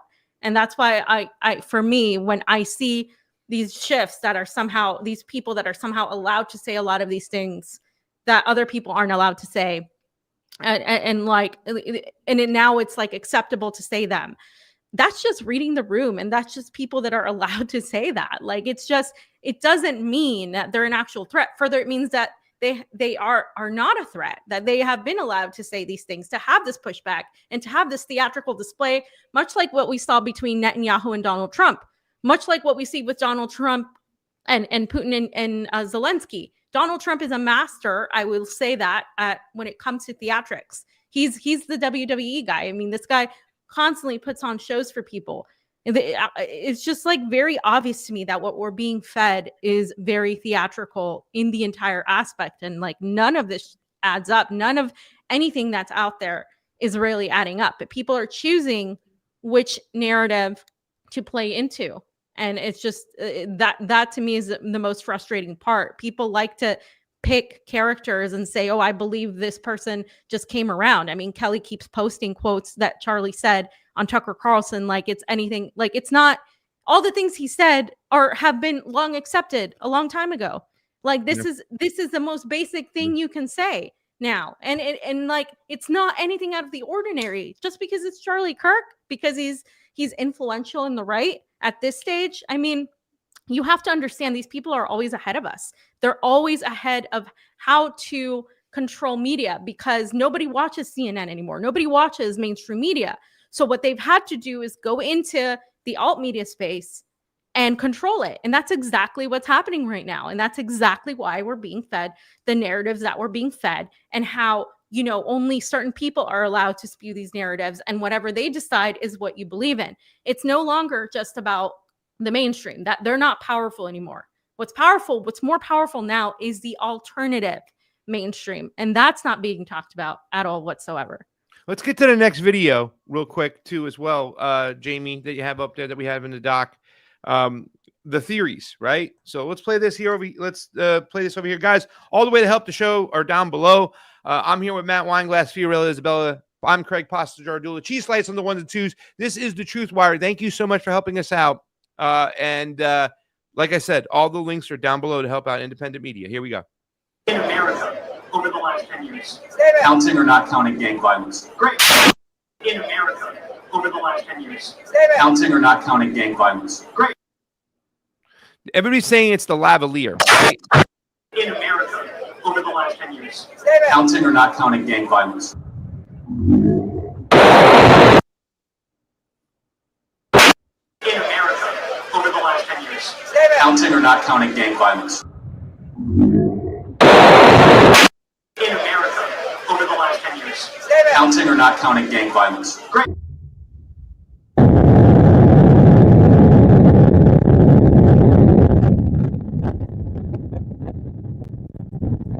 In America, over the last 10 You can't years, really tell. counting or not counting gang violence? Great. So the lavalier would suggest an inside job. A lot of people are talking about it. You know, one of the questions I was posing today is the meltdown on the right, right? Okay, so, you know, Matt has something to say about that. You know, we were talking before the show, but this whole Stu Peters saying it was the lavalier, a guy set it off. And then you got Alex Jones going after Stu Peters saying he's really irresponsible. It's satanic for him to say that. He shouldn't have said that. By the way, my pills, my dick juice is on sale. You can get it. Live a healthier life. Look at me. And then you have Candace doing her things. You got Nick Fuentes going off. But watching the alt-right, which the reason why I'm pointing it out, very influential. A lot of views on these things going on, moving a lot of people in their mindset and their opinions and stuff. But now they're saying it's all about the lavalier. It is suggesting an inside job. Do you guys have any thoughts about what you hear and what you see when it comes to the actual lavalier? Well, yeah. I mean, I'll say right off the bat, this goes right back to our starting point, and it's saying that there are questions that are deliberately not being asked or answered by the FBI. They Kash Patel, that's the guy I would look at before saying how many people are getting, you know, extra views and making more money reporting on this. That's not, I'm more concerned about the fact that this footage is there. We need to look at it. We need to consider every possibility. We need to consider the things I said earlier are also very important. How the security team handled this, how we have not just these different angles that we're seeing, the potential that there could have been a detonation, a potential it could have been another bullet involved, another shooter involved. There's so much there that when you see the FBI say 100%, we're done, we figured this out, it's over, that's it, case closed. It's clear that there's more going on here. And so you say everybody is saying it's good that people are asking this question. I don't think that it's about having a conclusion at this point. I think it's about why are we not seeing, why is the FBI not looking into this stuff? I have one more I'm going to throw up too, because it's just as important. And I don't know if you guys had a chance to look at this. This is the immediate after the fact of taking down the security cameras. And this, Yeah. again, this is his security detail doing this. This is people involved with, they're supposed to be protecting him. So watch this as well. This is also of note, and it's very concerning that Kash Patel doesn't want to have anything to do with this, as well as the footage you just showed. I just heard them say the active shooter, Charlie Kirk, has been shot. Charlie Kirk there he is what the security detail just so said. They're cleaning this thing up. So everybody is scattered, and if you go back to this guy, he just got off the chair. He took the camera, and once again, they're saying that there's a fear of the FBI trying to hide stuff, and that he wanted to grab that, so therefore he could protect Charlie. That's something that, yeah, that's total it's a BS. possibility. Seeing what's on that camera, and by the way, why did he take the chair that Charlie Kirk was sitting in? That's part of the crime scene, and used it as a stepping stone. So we know the entire place has been completely paved over. So this is the comparisons. I know you guys, I get it. Like, don't compare Charlie Kirk to Martin Luther King. Don't compare Charlie Kirk to JFK. The comparison isn't who they were as a person. The comparison is what kind of effort is being put in to cover this thing up. What kind of effort they're being put in. Go to the Captain Austin Fitz video, by the way. The single shooter theory. I mean, I can't help but think of this Lee Harvey Oswald case closed. It doesn't make any sense. There are a lot of parallels, right? Like he was never checked into he was never taken to a hospital, that sort of thing. Like, listen, there's so much. The list is so long. Yeah. They put him in an unmarked car. They took him to a plane owned by a Zionist, Jewish Zionist donor. They said the radar turned off You the have plane. I've seen it all. I've seen it all, and it's just so confusing because there's so much stuff thrown out there. Jayme, go to the CAN, Captain Austin Fitz video. Kratz Sauce the Truth, George Galloway, all those people. They said, he was shot behind. We saw the videos. We saw that. We saw the guy take down the camera. Let's listen to what Captain Austin Fitz has to say. I haven't seen this yet. You're watching the TruthWire. This is a theater where you're making it up as you go, and as you see how the audience reacts, you change the story, and you evolve the story, and you create the story. This is a theater production. But the important thing to understand about that theater is that in this case, I'm seeing something I've never seen before. And that is when they do this kind of theater, and when I say they, I mean the intelligence agencies. When they engineer a theater like this, they always, they like to mock the crowd. I have never seen the mockery this extreme. This is different. This is new. It's a joke. It's a joke that you would say, we have a manifesto, but it disappeared, but we know it existed and we think we might be able to get it. It's like, what are you talking? I mean, no experienced enforcement person would say that, could possibly say that with a straight face. I mean, it's a mockery, but then, it turns out the roommate, he's got a roommate, the roommate is trans, they were lovers, but he told his lover, before this, and he did it on this, and and so they keep adding pieces to the story of who the alleged assassin is that make it more and more ridiculous and more ridiculous. And every time, and it's a way of mocking at the audience that they can get them to buy this. You know what? I don't disagree with a lot of what she says, right? Yeah. I think it's up in the air for who done it. You know what I'm saying? I don't know. But, I don't disagree with what she's saying at all. I do think it's theater, but I'm not convinced that it's Israel. I don't automatically assume that Israel is always working with the CIA. I've talked to many former intelligence officers that a lot of this is done not with Israel, and in terms of the FBI, that would be more of the domestics of it. But my issue is that people have decided that it absolutely is. And I'm open to questioning things, but it's become more about, look what he said the last month, and therefore Israel did it. That's what it's become. And that's the problem I have with this whole thing. Do you guys believe the text messages that were recreated? No. No. So you understand that's complete BS, right? Like, I mean, I don't believe it, but I don't believe it. But is it 100%? Can I say that it's 100% untrue? No, I can't, because how do I disprove it? I don't believe text, it, but the yeah. recreation texts are evidence that the FBI is covering something. That's evidence. It's not proof. It's evidence. If you look at the actual text, everything about it is a red flag. Every single bit of it. The vocabulary the guy had, the telling, I'm gonna stop what I'm doing and I'm gonna go through everything in that. It covers the basis of the narrative. You want to talk about reverse engineering and a conclusion, you throw a text out like this so you can reverse engineer the results. He's making a confession, he's confirming the location of the weapon, he confirms the type of the weapon, he confirms the towel being wrapped in, his motive is in there, he's exonerating this George Zinn character, decoy. He's admitting about the bullets being engraved. He talks about the wardrobe changing. It's all like he has time to do all of this and still refer to it. Oh, my lover, this, my lover, that. And please erase this thing because we know that the FBI is really good at what they do. It's like you can't. This is what Catherine Austin Fitz is talking about. They're mocking us. They're mocking us with this type of thing.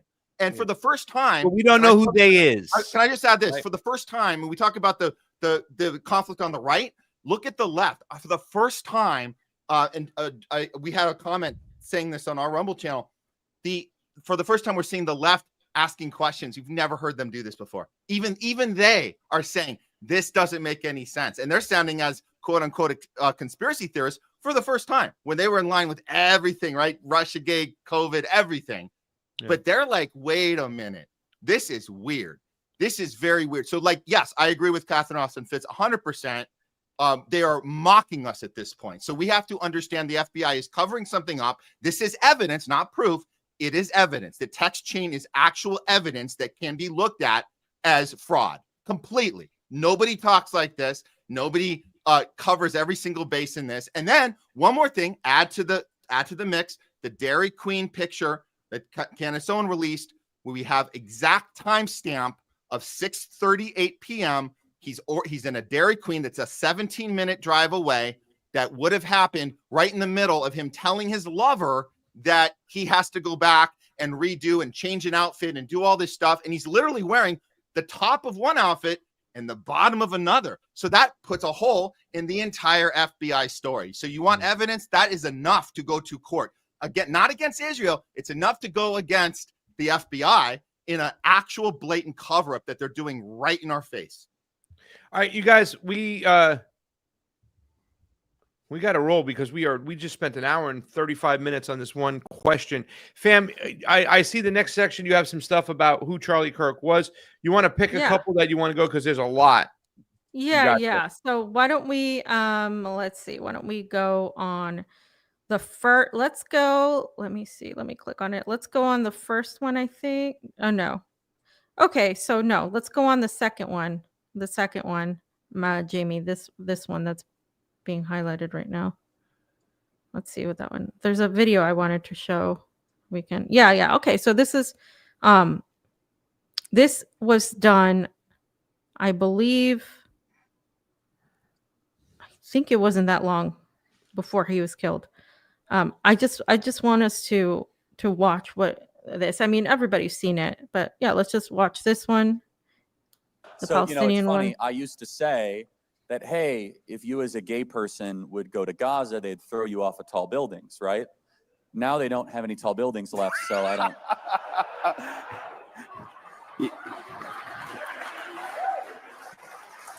When you mess with the bull, you get the horns. Is that too soon? I'm sorry. Maybe you shouldn't kill Jews, stupid Muslims.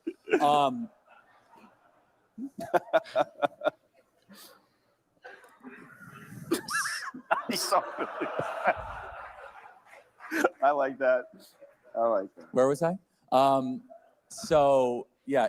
So So there's something I want to say on that. I don't even know what Charlie Kirk's stance actually is because his motivation was to play into a role that he was a part of. Like, I don't know if he actually believed that about Muslims or Palestinians or whatever. But his motivation is clearly financial, right? Like it's clearly he inciting some sort of thing. Maybe he believed it. He was a Christian. There's that fundamentalist ideology tied to it.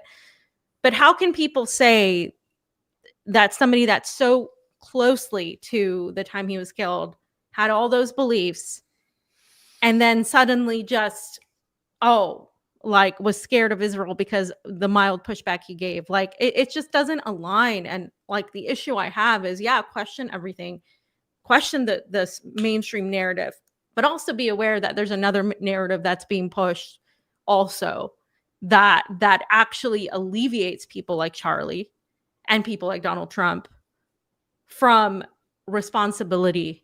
That I think it that should not happen. That we can't just, because he's dead, make him something that he isn't. And that's a huge part of this whole thing, where mild criticism of him, even bringing up these videos, is like, yeah, but he changed. Yeah, but he did this. I'm seeing that narrative also be pushed out in the mainstream. And it's not just this one video. There's multiple videos of him just completely being who he was. And he made a lot of money that way. He got a lot of people on his side that way. That speaks to a greater context as to how a lot of these, I would say, more extremist parts of our country, whether it's the right or left, are, especially the right, are generating popularity, are generating this type of influence. And somehow we're trying to alleviate them from we're not. the responsibility. I don't think so at all. We're not alleviating. We're using it as a litmus test of what happens when somebody with so much influence asks a question. They go from the greatest asset to the greatest liability. That's what we're looking at. It's not about saying, oh, what an amazing, oh man, he was the most amazing dude. We could play these clips all day. But we don't know he was a liability though. How do you're assuming that he became a liability. You're assuming that it's true that Israel killed him. But I'm saying, not like, assuming that's not it's true that Israel killed him. I'm saying that if we understand the reach he had and was going to have, we have to understand the Gen Zs growing up, the ones that were not at voting age before. He's not Gen Z. He's a millennial. These are the COVIDian generation, that were born into COVID. They're coming into their adulthood. This is a whole new world that we haven't seen before. This is, like I said earlier in the show, it's like Obama times 1,000, because it's the only thing I can relate to. When we saw the coming of Obama, we saw this hope and change movement that was completely fabricated. We didn't know at the time. This is the new version of that. This is what that was. So imagine if Obama all of a sudden said, wait a minute, you're going to give me my entire cabinet? I don't know if I'm okay with that. And I'm saying, look, he was already in the position to get that job, and he already did. And he already said F you to the people, and he went right into the war machine, and he never looked back. We know that now. But I'm saying that here's a guy they had created. He signed his soul to the devil. No one's not saying that. The gray zone's not saying. No one's saying that he didn't sign up for this. What we're saying is, look at the timeline. Look at him calling it out, even mildly, and then look at what the threats and the fear and the people saying that were close to him. He thought they were going to kill him, and all of. But people are saying that. But people saying that doesn't mean that it's true. That's what I'm saying. Like, we don't know. I don't know if it's true or not. Yes, but we can't attack people that are asking the questions about it. We have to allow the real journalism. But they're not asking the questions only. There's a lot of people that are saying that this is it. This is true.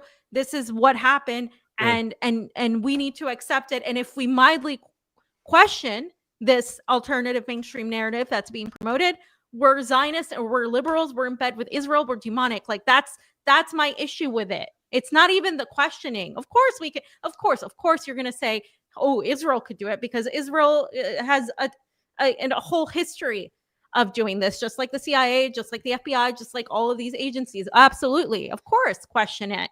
But it's more of like that we're using very weak evidence of mild pushback to say that this is a reason for Israel to kill him. And a lot of Gen Z didn't like him, because a lot of Gen Z are actually leaning left. There is a sector that's not, mainly men. I mean, that was Charlie's audience, mainly men. But there are a large sector of Gen Z that actually despise everything he stood for. I mean, I have a younger sibling. They were like cheering for the fact that he was gone. I mean, this is how people feel. Just as much as some people liked him, a lot of people hated him. Yeah. A lot of people hated what he stood for. It's A lot of it's people on like both. campuses. Yeah. They said Yeah, a lot they of would people voice on their opinions, campuses. that everything he was spewing was hating. If you go back, listen, I wish I can play a clip of a caller I had on Wednesday who said, listen, I heard about Charlie Kirk. I didn't know much about him.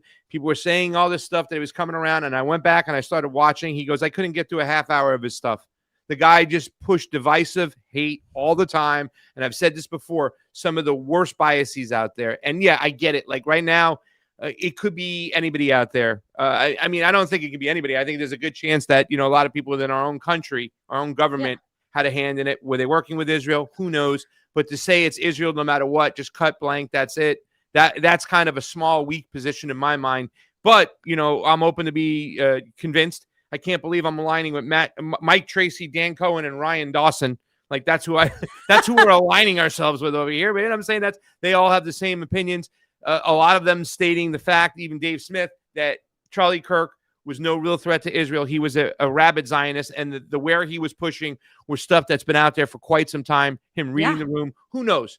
We'll just continue to watch what's going on, and all we can do is look at how things are manipulated around on us. But before we go any further on this, because we're an hour and 42 minutes into this, let's get to Israel, Gaza. There's a lot of stuff going on right now because this might be the end games. Let's not forget, Donald Trump is not America first, his Israel first. But if there is anything that he has, it's a financial incentive to hope that this ethnic cleansing goes along quickly. Him and Jared Kushner want to put up some kind of condos on the water over there at Gaza. They see that as an ally, opening it up to Western dual citizenship Jews that can go over there, Jewish supremacists that can go over there and get themselves a oceanside view. And that's why they want this to continue to go on. But fam, I have this up here over Sam Husseini put up the other day, fam. And you want to talk about the controlled, once again, how much is controlled, right? The U.S. government claims it went after TikTok because of foreign influence, but now they are reportedly trying to hand it over to a consortium that includes Oracle, whose executive chair, Larry Ellison, talks like he's a citizen of Israel and not the U.S., a country of our own, defended by all the brave men and women of the IDF. So anything we can do to support them, allowing our state to continue. That was put out there by Sam Husseini. Fam, and Matt, if anybody wants to jump in, as we're talking and saying Israel didn't do it, we're pointing the finger that Israel is mopping up and consuming more information out there, more outlets that can push back against them. Your thoughts on this whole situation going on right now that Sam Husseini is pointing out? Matt, go ahead. Okay. No, this is all part of the plan. The TikTok thing, we've been watching this unfold the last year. And this is, you know what, I have to say, like, I see some people waking up that were kind of bought and sold on this idea that we needed to shut down TikTok because of China. That we covered all that when that happened, right? And the whole, a red note came up and that whole, there was that little pause on it. Well, now this is 100% checked out now. We understand that and the White House has confirmed this, that TikTok's algorithm is now going to be entirely repackaged, retrained. They call it retrained and secured. That was what was said officially by the White House, and this is with the new ownership that's coming directly from Ellison, directly from a Zionist money and influence.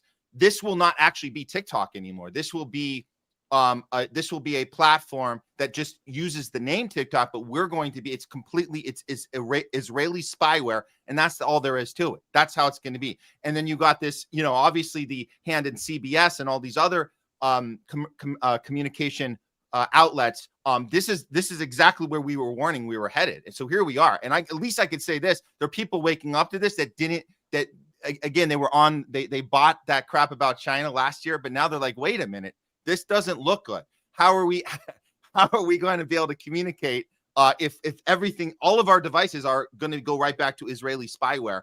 It's really bad. This is worse than censorship. This is weaponizing our platforms against us beyond just cancellation. This is actually using us, and we talk about the supercomputer and putting us all in this database. But this is not good. This is not good at all. And the timing, we really need to look at the timing of this going through, and the White House announcing this just a few days ago. I think that we have to start looking and understanding, because the one thing that Fam said that really resonates with me more than anything this whole show is the fact is that, you know, looking at Israel as some separate entity, like, you know what I'm saying, and everybody else is a victim of it. That's the danger here. Our government marches hand in hand with Israel. You can say they are the same government. They are the same group of people, whether it's Israel pulling the strings or the United States pulling the strings, the foreign policy apparatus, the deep state of our own country, right? And the people who run it are aligned and working hand in hand with Israel. So I don't think you can separate the two anymore. I think we have to kind of assume that they're working together and everything they're doing. That's why I'm saying, like with the whole Charlie Kirk thing, did Israel do it? No, our own government had a part to play, and we shouldn't minimize what's going on, whether they're taking orders directly from those who are in charge of Israel, or they're just working together in conjunction to obtain one goal, which is a one world government where they can track and trace policies, find out what people are saying, collect the data on them. And that's here with us right now, as Sam Husseini so eloquently pointed out. Fam. I just want to say that Donald Trump pushed this legislation at the UN through. Yeah. And Donald Trump is doing this because he's working with the deep state that is also in line with Israel. I don't think they're exactly the same, but I think that those connections are massive. And again, Donald Trump is not free of culpability because he may or may not be scared. I mean, this is actual policy that Donald Trump put, and this was always going to happen because Donald Trump has the most Zionist administration in history. And so for me, this is just added another layer to the fact that this is like what was going to happen. This TikTok situation was already happening months ago. This was already in the deal months ago. It's not because Charlie Kirk was killed now, therefore this can happen, which is a lot of what I've been seeing online. Like that, oh, look, because it's happening now, it means that now Charlie Kirk, the threat is eliminated, and now, this can happen. This has been a long time coming. A lot of the policies we're seeing now are in place because Donald Trump has Miriam Adelson, has Zionists in his cabinet, and has worked with big tech in Silicon Valley to create and centralize power in this way on the behalf of Israel. And notice how Oracle's involved in this whole TikTok thing. And you have certain people within the alt-right, like Candace Owens and others, who are promoting still Oracle while simultaneously criticizing Israel. There's a lot of that also on Rumble. And I just asked myself, like, why would Oracle support certain people speaking out against Israel if they're criticizing Israel? Like, now it's becoming very clear to me that there is a mechanism of Israel, whether it's the intelligence apparatus, that understands that in order to gain our trust and in order to further divide us and control us, they have to create mechanisms of controlled opposition to continue really working us, because it is no longer feasible to just say the mainstream media is right, that the mainstream media is a thing. I mean, that's becoming less and less feasible because Israel's not popular at all. They're extremely unpopular. Mainstream media is unpopular. And now the youth, if we're talking about the youth, they're not watching any of that. They're watching YouTube, they're watching TikTok, they're watching Instagram or short videos that are like a minute long. So how do you control the youth is you promote these certain narratives and agendas, and they become a little bit more complex than just liberal versus right. And so that's what we have to look at when we're entering in this discussion. So I'm going to guess why Oracle would maybe want Candace Owens speaking right now. Maybe it's because she's waking some people up to the things that the FBI is deliberately not covering in the Charlie Kirk case, because now that the FBI is saying we're closing this case, it's over, we have everything we need, we're moving on. They're also at the same time, and this goes back to the timing with the Oracle, with Ellison's deal with TikTok and CBS. What the FBI is saying now is, we have a problem online. We need to start focusing our attention. This is what they're doing right now, taking attention away from an actual case that is not solved, saying it's solved, and now we're going to focus our time on stopping anti-Semitism and i.e. conspiracy theories about Israel being behind Charlie Kirk. So we're going to be working with, I don't know, maybe Oracle to do that now that they own TikTok and CBS. So that's why you might want Candace Owen getting people angry about the questions that have no answers. And now you have this censorship state being pushed tenfold.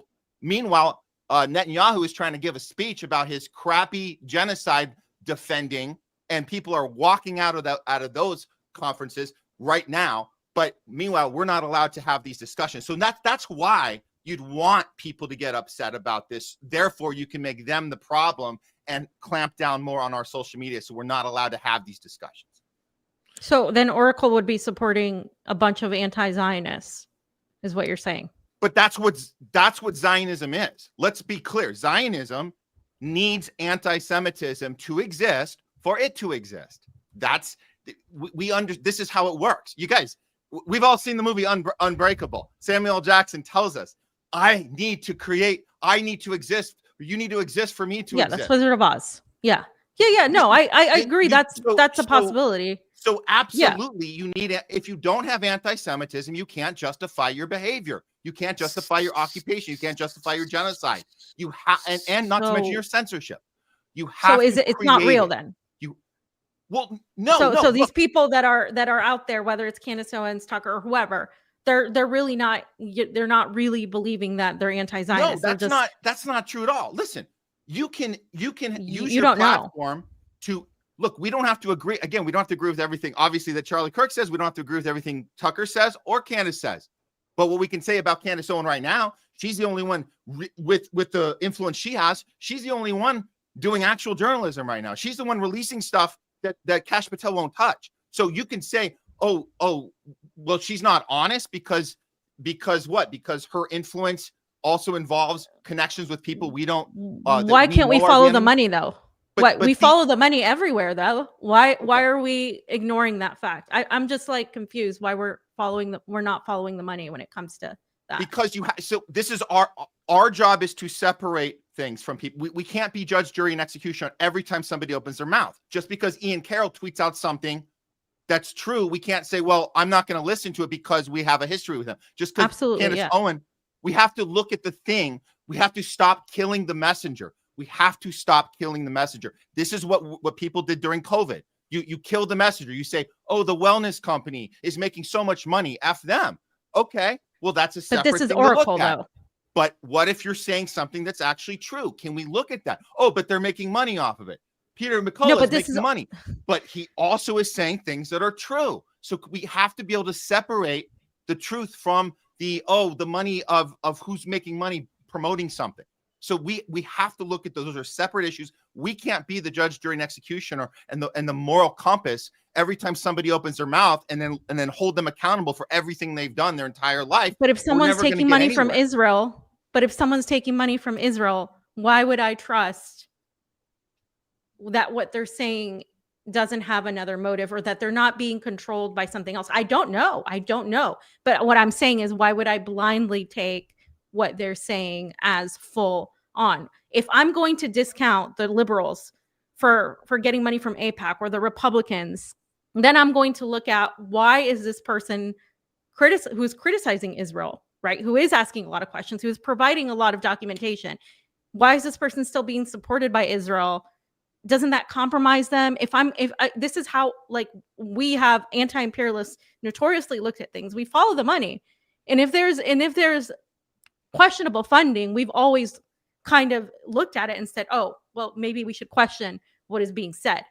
Like, so my whole thing is, like, I'm not saying to crucify her or not, but what I am saying is, why is Oracle funding certain people? Why are certain people on Rumble allowed to say things, or on other platforms allowed to say things and being funded if they are, fighting against the establishment? It just doesn't make sense to me. It's a good question. I would just say Anna Kasparian, you brought her up earlier. It's a great one to look at. We know the history of TYT. We know the Katzenberg money from Hillary Clinton's campaign. So, but is she and Jank saying things that are true right now? Yes. So these are, but yes, I'm not.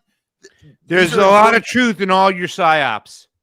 That's the part of why it's a psyop. Yeah. They got to gain your confidence and your support by telling some truths out there. It's where they take you. It's what else are they saying that is, and that's where you question Candace Where is I'm saying getting at. this. Yeah. She's going to tell you some truth. Hey, there was a lot of things said that I agree with on the Steve Bannon show, but at And the end Alex of the day, I knew Jones, where it was too. trying to drive. Yeah, Yeah. I knew where they were trying to drive us. There's a lot of truth in your psyops. So let's look at information more than the person that is sounding the alarm. Let's look at the actual information. We learned that from COVID. Let's look at the information, not the shaming the person for whatever money they made doing selling a product. But the money matters, though. Like Well, where they it get does, their money, and that's important. But also, so we can hold them accountable for that. At the same time, both can be true. Hold them accountable for money exchange. Also, if you said something that's true, let's look at it, or let's question it. Let's look at it. Let's not write it off.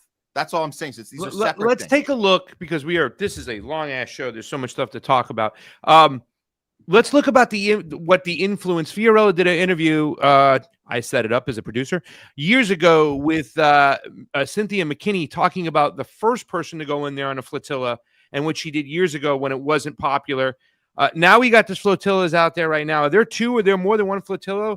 Is Camilla still on? Yeah, Is that flotilla? I don't know about Camilla, but Yeah, I there's don't know where she's multiple at. flotillas, I and was doing some news on one of the flotillas. Yeah, they converged already. they did. Okay, so Italy sent out a warship to protect them. Yep. You have the Italian and the Irish workers going, if anything happens to this flotilla, we'll shut this whole thing down, meaning the docks controlling everything that goes in and out. And there's a lot of people who are talking about this whole flotilla, what's going on. The fact that Italy, the government, the nation state of Italy, sent out a warship to protect it. That's crazy stuff. Are you still here, Jayme? Did you move? I think he's there, yeah. Spain, Italy send a warship to protect the flotilla, and Italy strikes in Gaza. This whole, I've been getting sent messages from people down. This whole shut it down from Israel, Gaza. I mean, this thing is huge. What are your guys' thoughts on when you see this whole information about Italy sending out a warship and then the Italian workers? Italy is holding a powerful 24-hour national strike demanding an end to the Italian arms sales to Israel, sanctions to ending the genocide, and justice for Palestine. Footage from the top of the Termini station in Rome. Take a look. Here it is. They're ready to shut it down, guys. I wanted to, by the way. Italy, the citizens standing, the Italians standing on the right side of history, fam.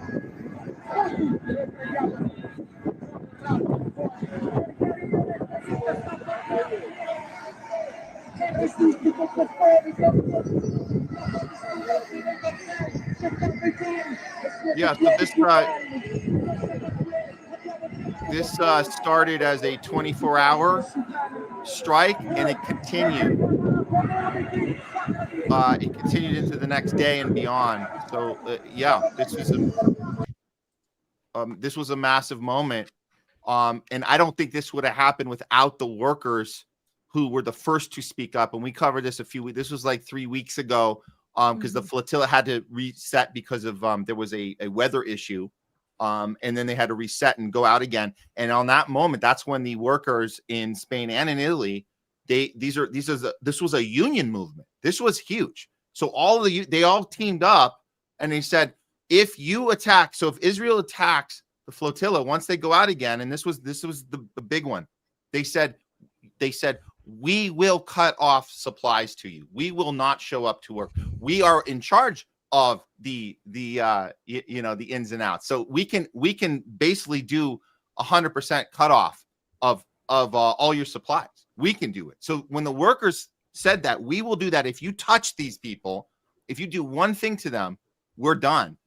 That's what resonated, and that's what kind of forces. We talk about bottom-up movement. We've had this discussion. How do you get your government to get behind a good cause? They're not doing it because it's the moral thing to do. They're doing it because they've been forced to by the people, which makes this flotilla, this mission, the most effective that we've seen thus far. And I do think that this is exactly what we needed. And that's why you're seeing the warships now being activated. I don't know if you guys want to play that part of it, but this is right now in the last 24 hours, they're arriving. I think that the Italy warship has now arrived and is now accommodating them, or part of the mission now. So this is a huge deal. Again, it's a bottom-up movement that started with the workers, taking to the streets on this.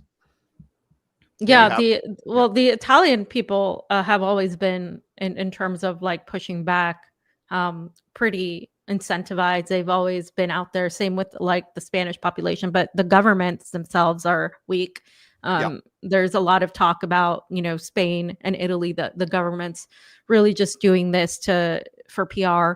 Not really actually having a hand in actually defending people, but just like defending their own people, making sure that everything runs smoothly. Italy was going to give a lot of the aid to an Israeli approved organization. And I think what we have to watch out for here is, while there's a lot of good coming out of the flotilla, and I think it's actually more powerful that there are more than one, that there are several, and that's actually there is a lot of vocal energy around it.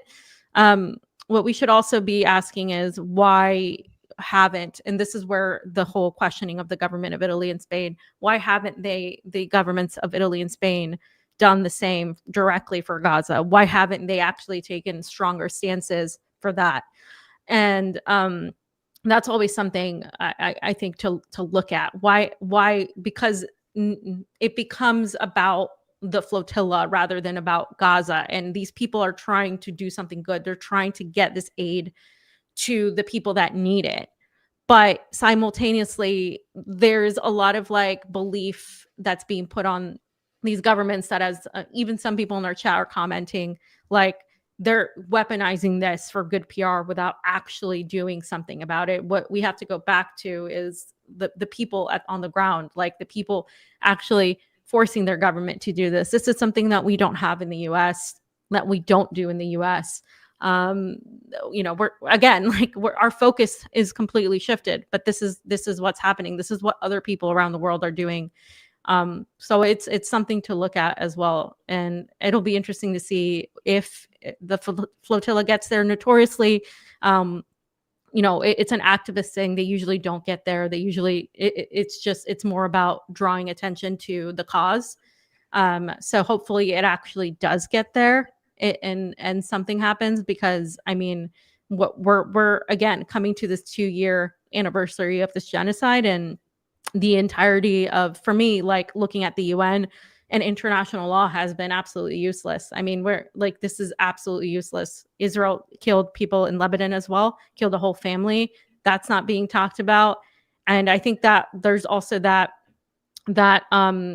I guess that the anger that comes from like what are Americans focused on right now versus like what our country is doing with Israel right now, as we're all divided and as we're all, you know, arguing about this Charlie Kirk situation. Like, look at what Israel is doing, and we are enabling it, and look at how other people around the world are actually trying to fix the situation, versus what we're doing.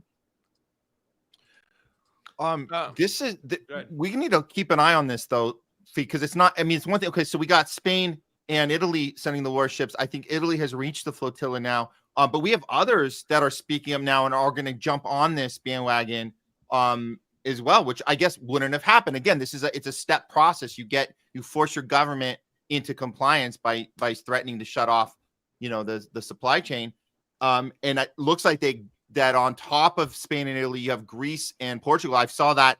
I wasn't able to grab the clip there, but they're also sending out some protection as well. So this could be a massive ordeal. And even though you're saying they might not make it, or what aid is actually going to get to the Palestinians who are literally starving to death. And you're right. Like, we need to look at the actual thing happening that we've been funding, we've been supporting, we've been initiating the entire time. But this magnitude of support for this flotilla is doing something, if not literally handing the aid over or not. It's sending this message to Israel that you can't F with us when we all team up together. Not just the people in the street, which we've seen, but now the country's actually sending their warships. It's a turn. I think it's a turn of events we might be experiencing right now, and we need to really see how this unfolds. Oh, look at this. Here we go. Yeah. I think this is like, it's kind of amazing what the Italian people did and the Spanish people have done to get this out there that they have to put at least just send it. But you could just see, you can sense like Maloney having a discussion with Netanyahu on the phones. Hey, I'm gonna send the warship out there, but it don't do anything. It's just gonna do a sail by just to let my people. She's know. busy gawking at Jelani. Huh? Have you seen? She's busy gawking at Jelani. Jelani. Same with Petraeus. I mean, holy shite, people. Wake up. Holy shite. So that's that. We're going to keep an eye on that's going on. I think it is amazing the way the Italian people push them. But like I said, behind closed doors, they're probably saying, don't worry, we're not going to do anything. And don't just sink our ship anyways. I want to talk about, and it's been a long show. It's 2 hours plus, though.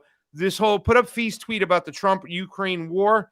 Fam, the washing the hands of this situation is kind of like, that's it. We're walking away. We were going to do what we can do, but we can't do it. Now it's up to Ukraine and Russia. Still the kind of optics of making it look like it's just these two countries, that we had nothing to do with this, that we can't do anything here. They're not listening to us. We're walking it away. Yeah. Seeing the Western media gawk over Donald Trump with his new plan to say we're going to walk away, but we're going to still provide NATO the weapons they need, right? But, I thought we ran out of weapons. How are we going to get them these weapons? But you have a tweet here. Can you please tell us why it is predictable and what to expect? Because Colonel Wilkerson on Judge Knapp said that there was actually some, what's the word he used? But there was some process, some production, progress moving forward in the Alaska summit is where Donald Trump told Putin behind closed doors, this is what's going to happen, but we don't have the weapons to give them anyways, but we're going to act like we're going to walk away from this and you handle your business over there. But there's weapons still going over to Ukraine. And Donald Trump said something almost inconceivable. The fact that Ukraine could win back territory if they keep at it. I mean, this is crazy. Can you provide a little sunshine to what's going on over here and how you see things? Yeah, I think there's a lot of nuance here, again, because, for example, Donald Trump always speaks out of both sides of his mouth, right? Donald Trump has literally notoriously said one thing that favors Putin, and then the next day said one thing that favors Ukraine. That's what I mean by this is predictable. This is who Donald Trump is. He's not going to flat out say one thing and be consistent. He's been notoriously inconsistent, but what's been consistent is, I agree with the Colonel, because to a degree, because there's been talks behind the scenes with Russia in terms of economic cooperation in the Arctic, economic cooperation in the Donbass, and the United States is interested in that. Of course, they're never going to look at Russia as an equal. They're never going to look at Russia and say, oh yeah, we're going to respect your sovereignty. We're going to 100% be allies and support you. That's a pipe dream that I think a lot of people, a lot of analysts in Russia, and also a lot of people who believe in Trump think that that's possible. But it's not. I mean, the United States is not interested in actual long-time peace with Russia. They're interested in exploiting the current situation and putting it on somebody else so they don't look like the losers. So yeah, Donald Trump is putting it on Europe. They're 100% Donald Trump is backing away, but he's not, as you said, Pasta, they're fully giving weapons still to NATO to give to Ukraine. So we are the ones that began this whole thing. We are the ones that pushed the Maidan Revolution, right? We are the ones that orchestrated this whole thing. So for Donald Trump to seriously say, oh yeah, I'm just walking away, that's also not true either, because we are the orchestrators of this whole thing.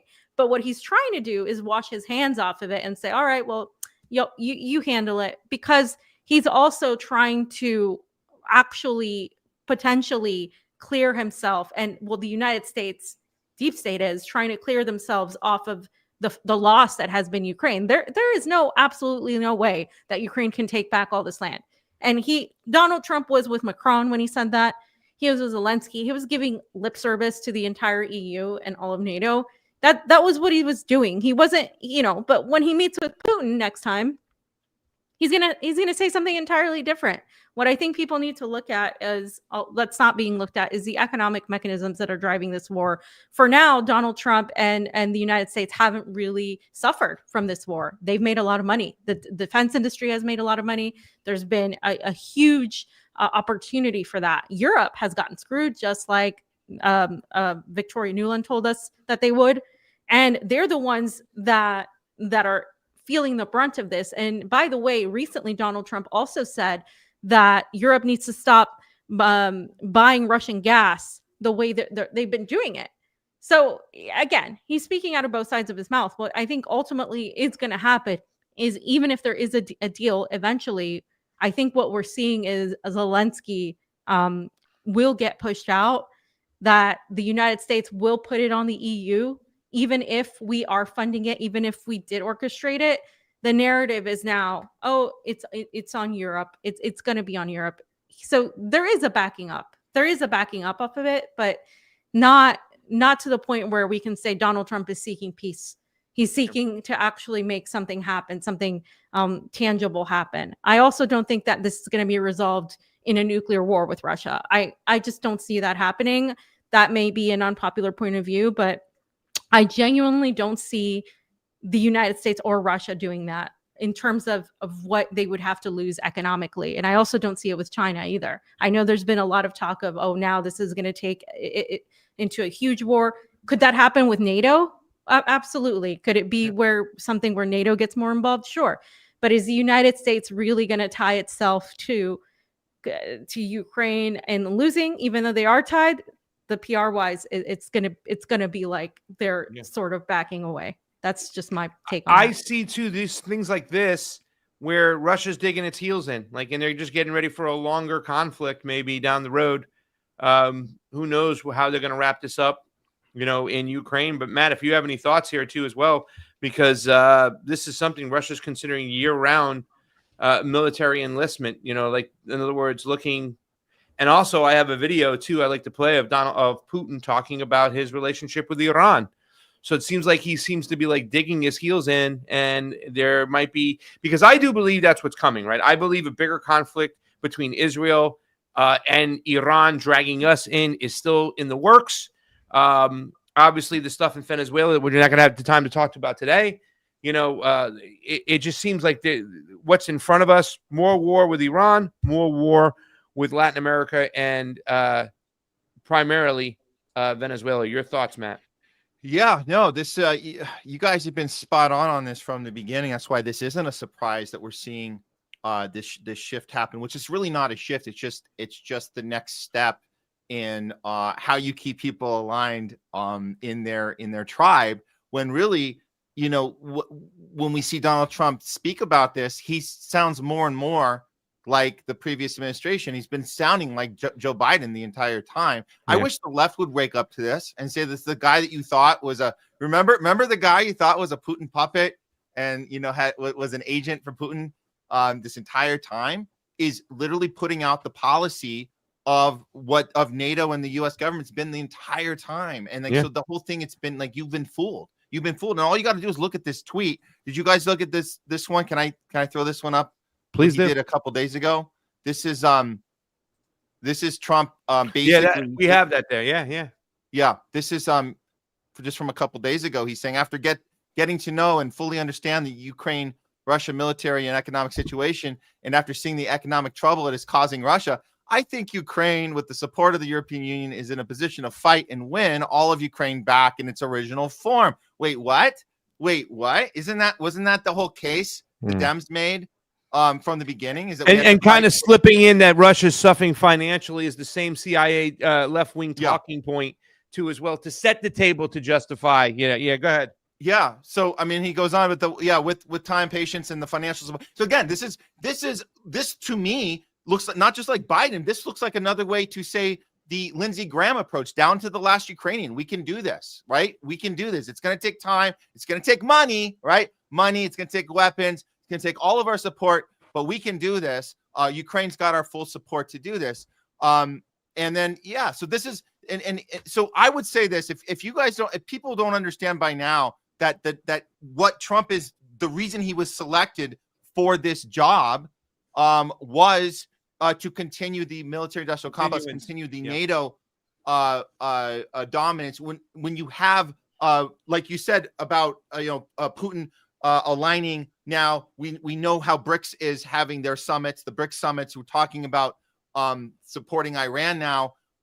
This was never going to go away. NATO was never going to go away. U.S. Israel war machine was never going to go away. Trump was just brought in to put a different spin on it and then keep our country, which we are the most gullible in the entire planet because we still want to believe in these camps that we're in where, we have to stop Trump because he's going to ruin the war. We have to be pro-NATO. No, he's not. And I would say to any lefties that still think the Democrats are the lesser two evils, look at this tweet alone and understand this is the policy we've been pushing the entire way.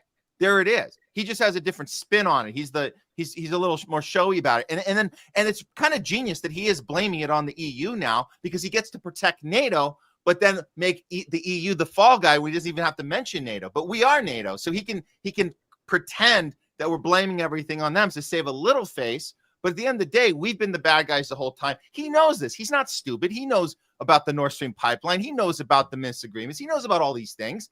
He kind of ran on these things. We know that, right? All the 24-hour thing. Yeah. So here we are, and I got to say, give credit. Craig, you guys predicted this from the beginning. This is not a surprise, but we do need to use this as evidence to prove that what we've been saying is that the two-party system is complete theater, and we've always been this war machine. And then you just switch the colors, you switch the face of the operation, and you keep everybody pretending that we have to stop the bad guys and we're the good guys. It's the same old, same old. Let's play this video really quickly of Putin because my final question to the show, fam, is: do you see a war with Iran coming on the horizon? And we've had different opinions on the show, whether it be Mark Sloboda or a couple other people talking about this. Iran fulfilled the deal. The U.S. tore it up. Trump walked away, yet Europe demanded Iran stay loyal. Why the hell should Iran comply with the deal the West abandoned? If you can go big screen and lower the volume, and I'll read as he is stating it because it's in Russian. Only fam can understand it. Iran has been fulfilling all of its obligations, says Vladimir Putin, under the famous agreement that we just mentioned. That's it. No claims can be made against Iran. They did their part. Then the United States unilaterally decided to withdraw, from this agreement, and then the Europeans continued to demand from Iran that it fulfill its obligations. I'm sorry, but that's just nonsense. Thank you, Vladimir. Iran didn't pull out of the agreement. The U.S. did. Former President Trump made a decision to withdraw from the agreement. And the Europeans were saying, yeah, it's not good what the Americans pulled out, but you Iranians must comply with everything. Why the hell should Iranians do it? Sorry, it sounds a bit rude in Russian. Okay, so, fam, does this kind of solidify an alignment that's a little bit stronger than before when it comes to Russia and Iran? I mean, China is depending a lot on the One Belt Road Initiative with Iran. So if we go to war with Iran, could it spit out of control and have a war that brings Russia into the situation? Your final thoughts? Actually, I think it's going to disappoint people. I don't think so, because Russia is not going to get involved in Iran. They're not going to get involved in Venezuela. They, like China, very much are against involving themselves militarily. If there is something that breaks out. And they already said from the beginning that they will not interfere if there is a war between the United States and Iran or Israel and Iran. They also have a relationship with Israel right now.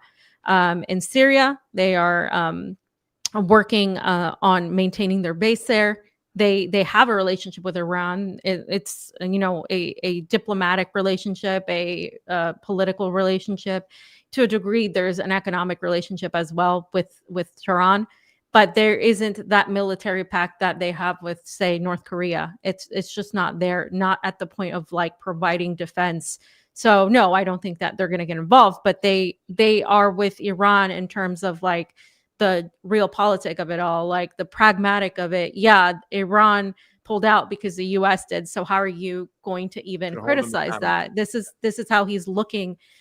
This is how Vladimir Putin operates in a very, pragmatic way. And also Russia does relate to that because the same type of what's the word I'm looking for? The same type of injustice is also put on Russia when it came to Russia, Ukraine, when it comes to a lot of the negotiations that were made right? And that NATO and the EU didn't follow through. Well, they kind of just put it on Russia. So obviously they're going to stand by that in principle in diplomacy, but they're not going to involve themselves in anything. I think what I do agree with you that there's going to be more between the United States and Iran, but I don't think I think people are still looking at Russia as an ideological state when it actually is more of a pragmatic state.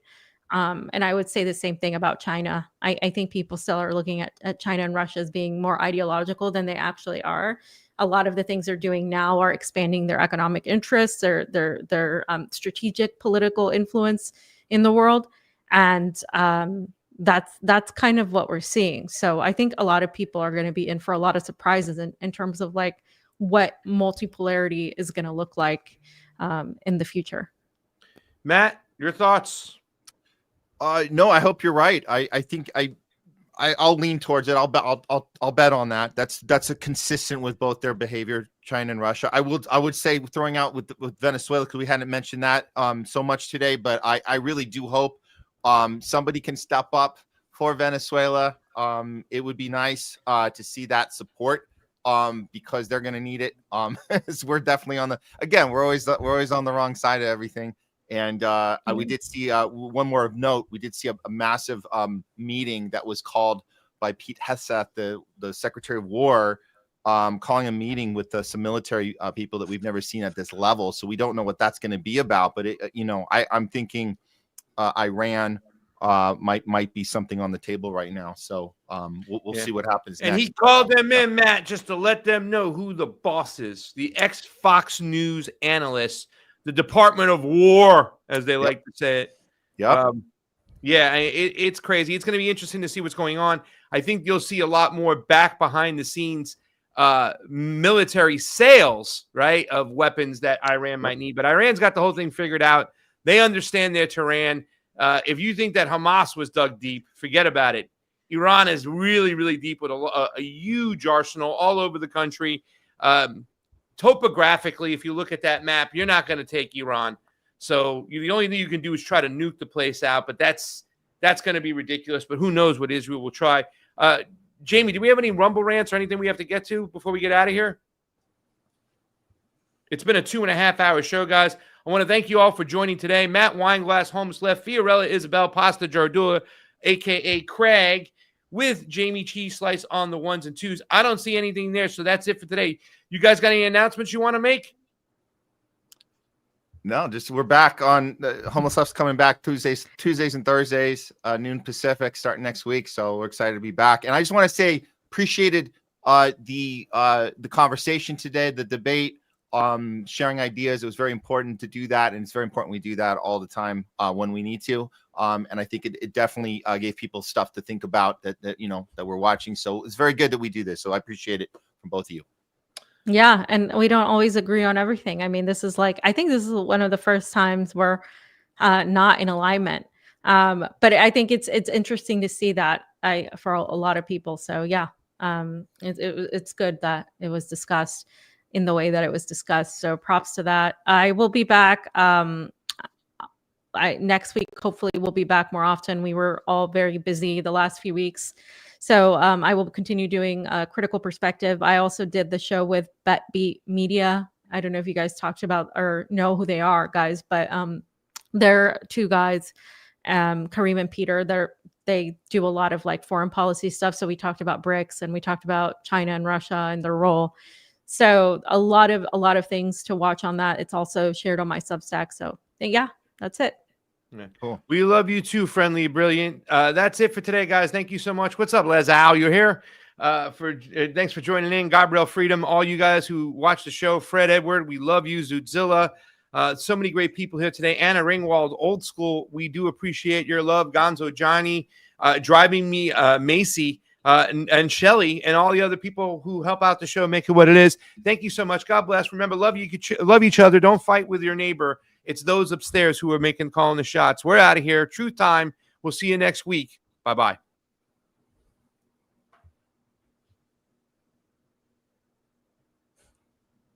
Bye-bye. Bye again. It's like a That's curtain. Latino Bye, party. bye, Jayme. It's like yeah. Italians and this out. Latinos, same bye for the next 20 minutes. You're like, bye. Okay, bye. Bye again.